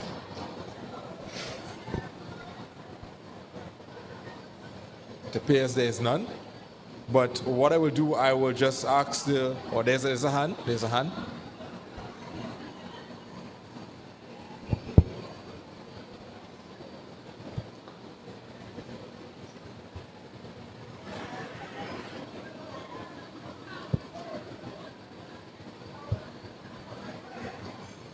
So we just take 3 questions, and then we will move to the panelists to give them some final remarks, and then we'll close off this panel. So I'll take the first question.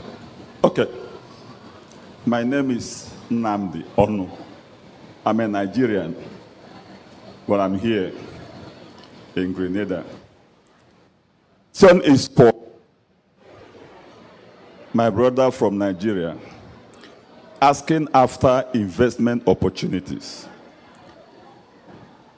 Can he help us with investments in something like cassava and palm oil?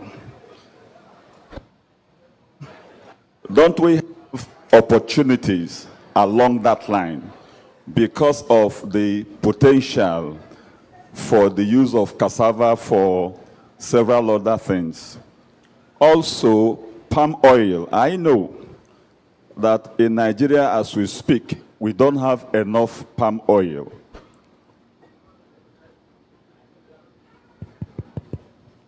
Nigeria imports palm oil. Now, if someone in the Caribbean is interested in investing in those areas, or in Guyana you have space and you plant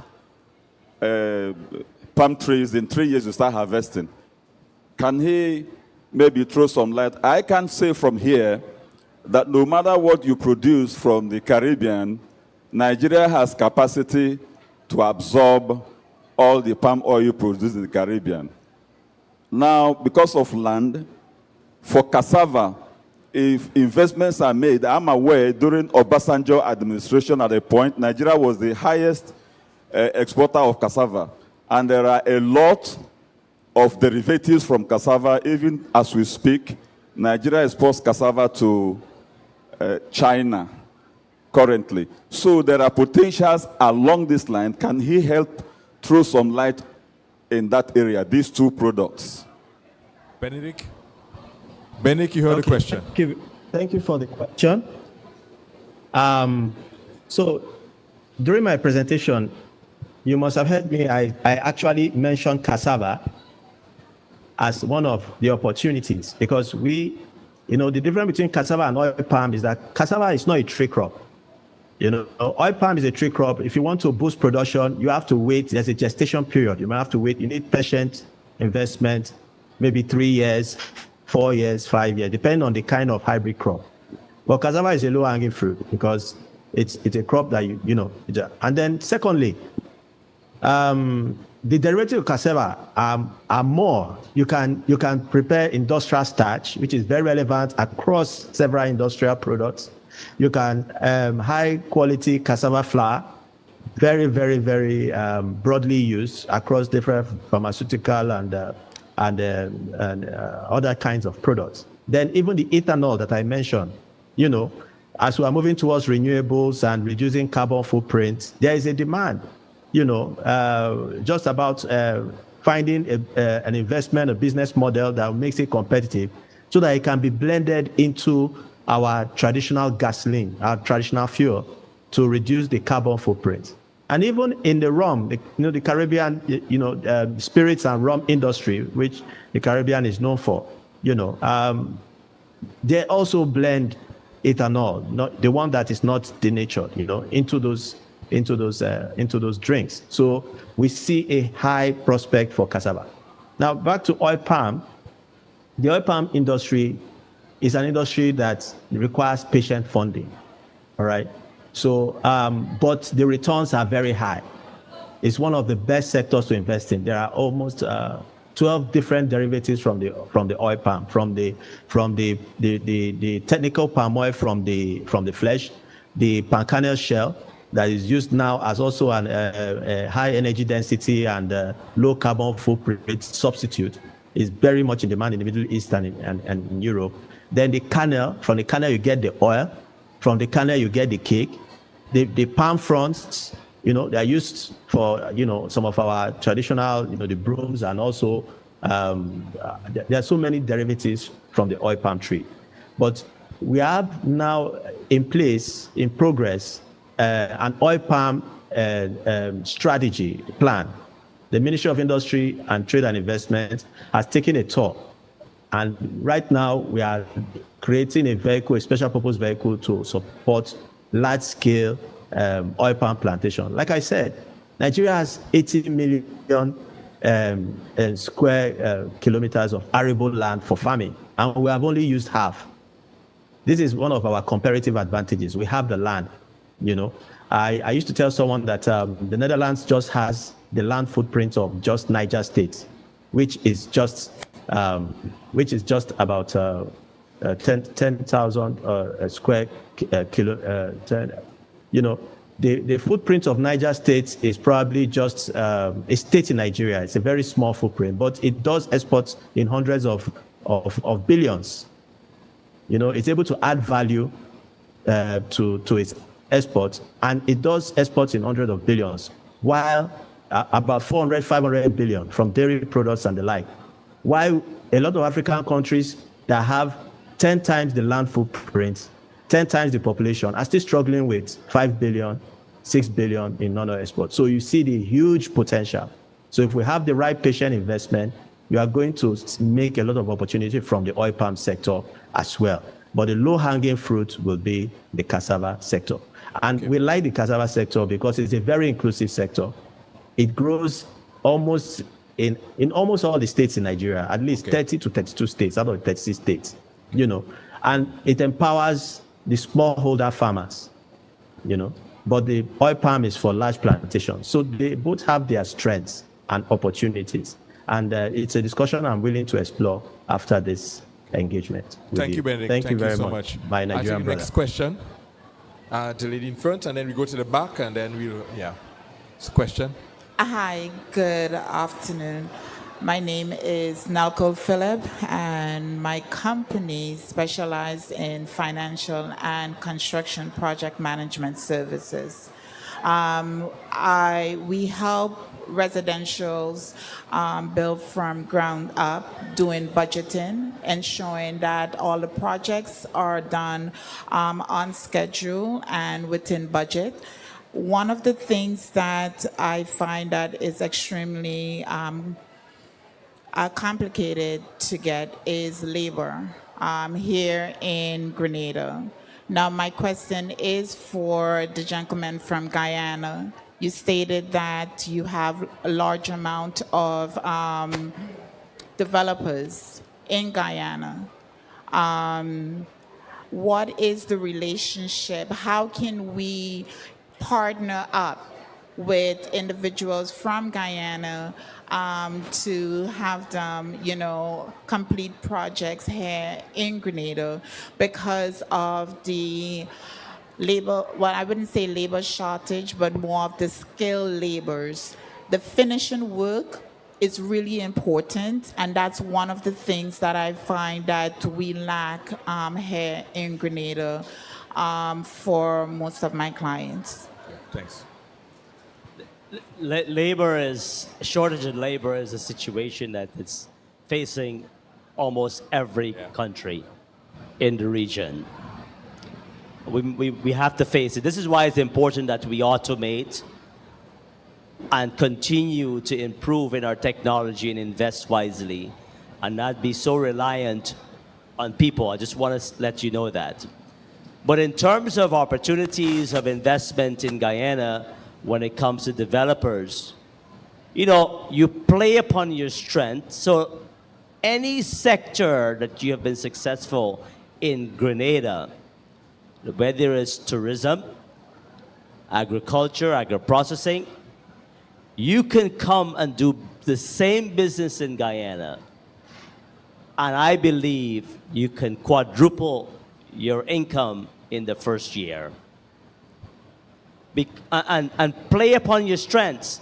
Many times we want to diversify and go into areas you're not strong in, but if you're a master of making, and I've tasted your nutmeg syrup, pancake syrup, I mean, we shouldn't be importing Canadian maple syrup if we have your beautiful nutmeg syrup. How can we boost that in Guyana? We have at least a dozen new hotels broken ground and building in Guyana. Each of them could be using that product, but we need people and skills to be able to do it with your strength. I'm just using that as an example.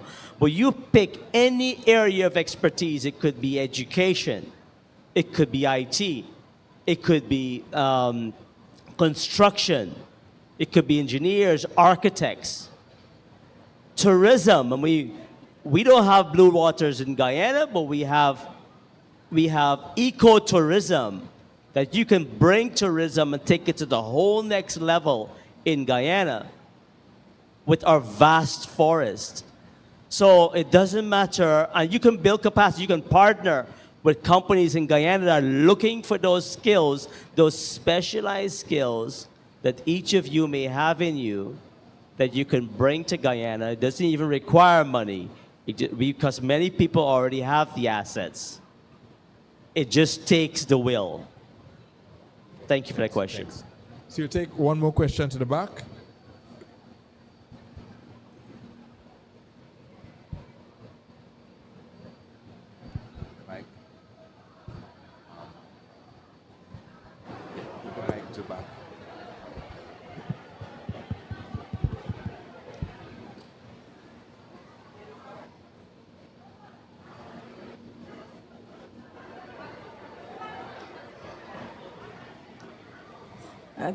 My name is Ophelia Samuel, and I've been listening keenly to all the discussions.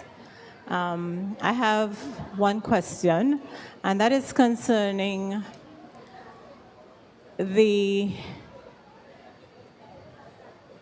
possibility of competitiveness among our nations as we move forward to making that connect with trade and investments with Africa. Now, every nation is interested in the benefit for their nation and their people. And I'm concerned about what is being put in place so that the nations of the Caribbean will be able to work together and not compete with each other in this whole process.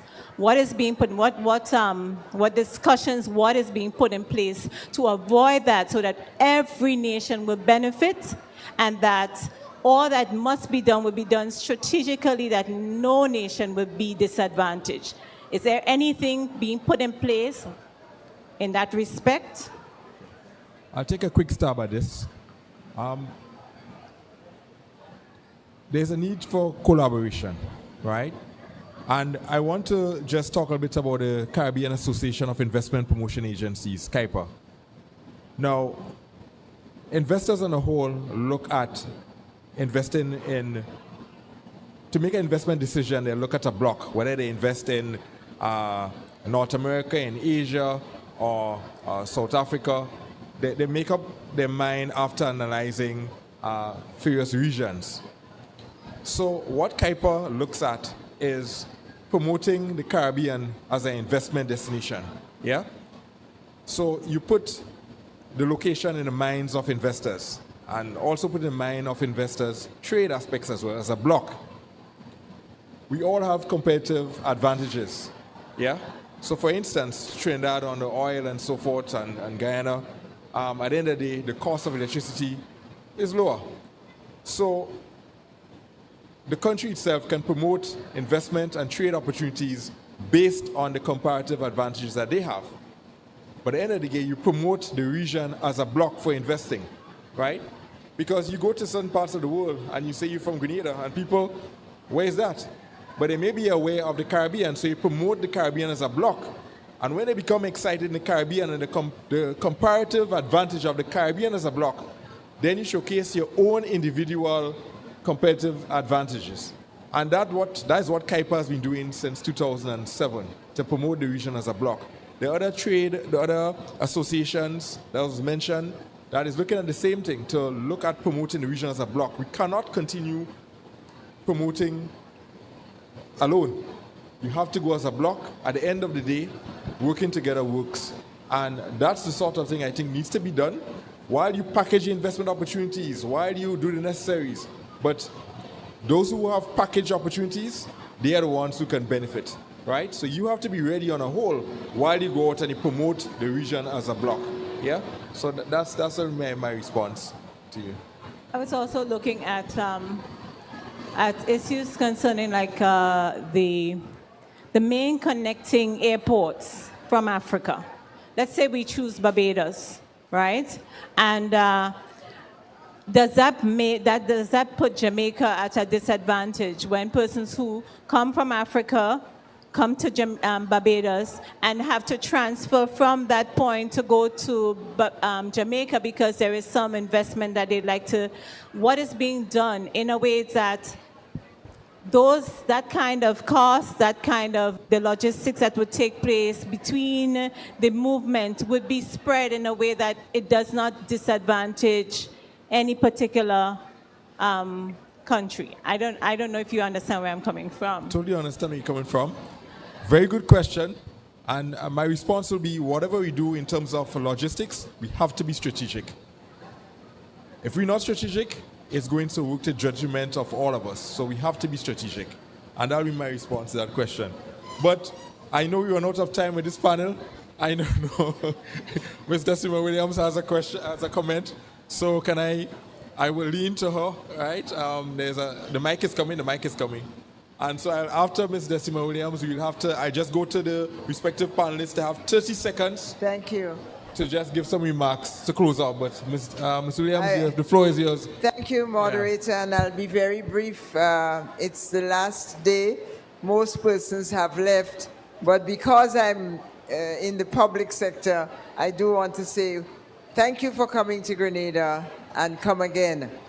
I stand to say that thank you. I am full-time in the public sector, but I have been blessed with private sector resources. And I need scaling up, partnerships for scaling up. So I'm going to advise you of the 3 opportunities that you can speak to me about. One is a small boutique hotel, not in St. George's, but in the other part of the country, on the East Coast, really. And that is an inheritance from our parents, and it would be a great asset to the country if it benefited from a more multinational or Caribbean partnership for scaling up and expanding the room stock in the country. The second option is the possibility for a new build, because there is a big agro-eco property in the middle of Grenada waiting for the kinds of project development we heard about with range development. And lastly, attached to those are an education foundation activity that helps 50 students, including many since Hurricane Beryl, to access and excel in secondary and tertiary level education so that they can become the leaders, the next generation of leaders, principally from the rural sector.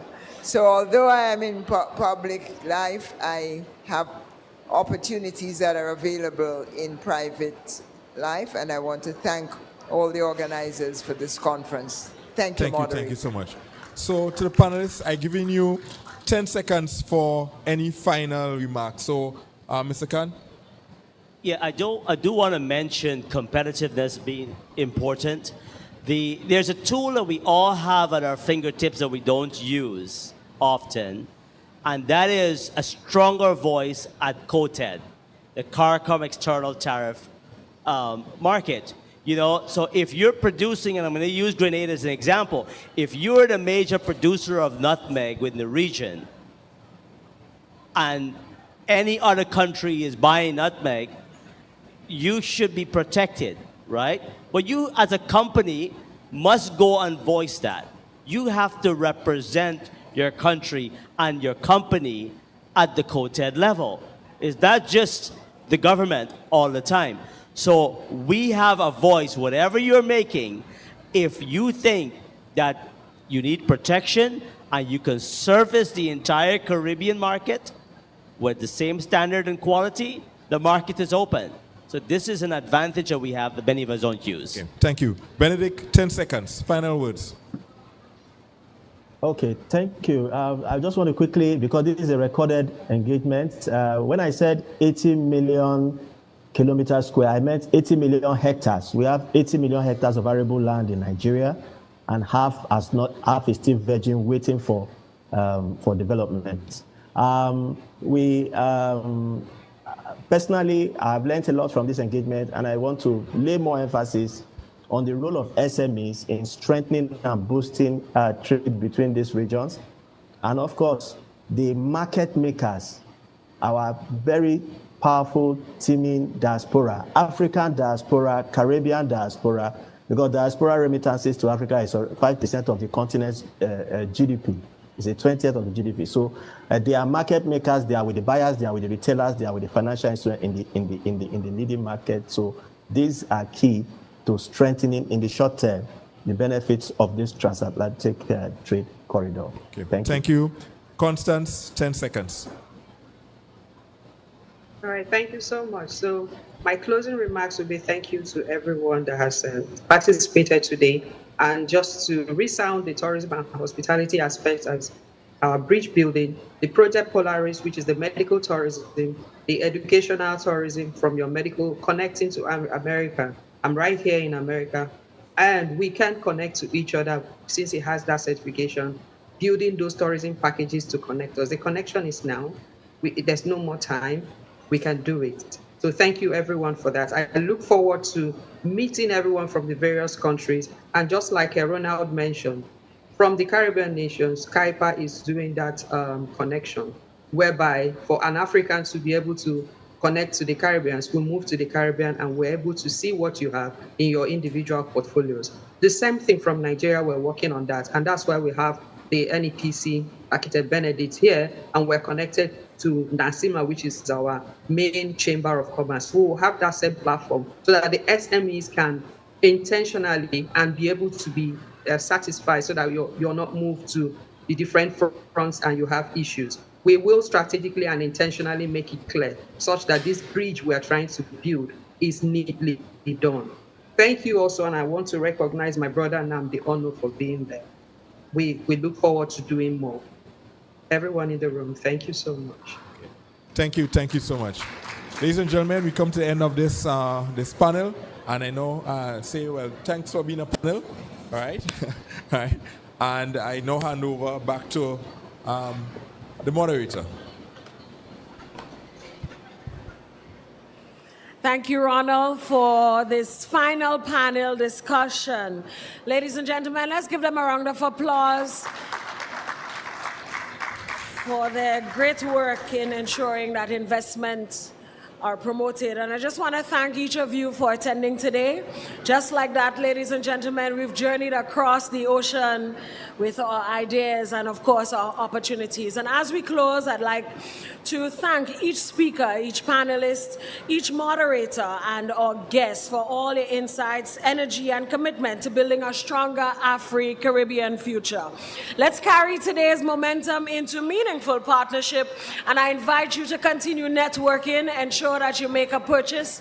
We still have a lot of products on display from Grenada and across the region as well. So thank you all again for being a part of building bridges, investments, trade, and business. Until next time, ladies and gentlemen, I am Neela Etienne. It was a pleasure to serve you for the last couple of days. I am taking some time off. I'm spending 5 days in Carnival, even if the celebration is 2. So, I have a very special announcement. This is the last announcement I'm going to make for the day. Lunch is served at the restaurant. That's a good announcement, right? Have a good day, everybody. Enjoy the rest of the week.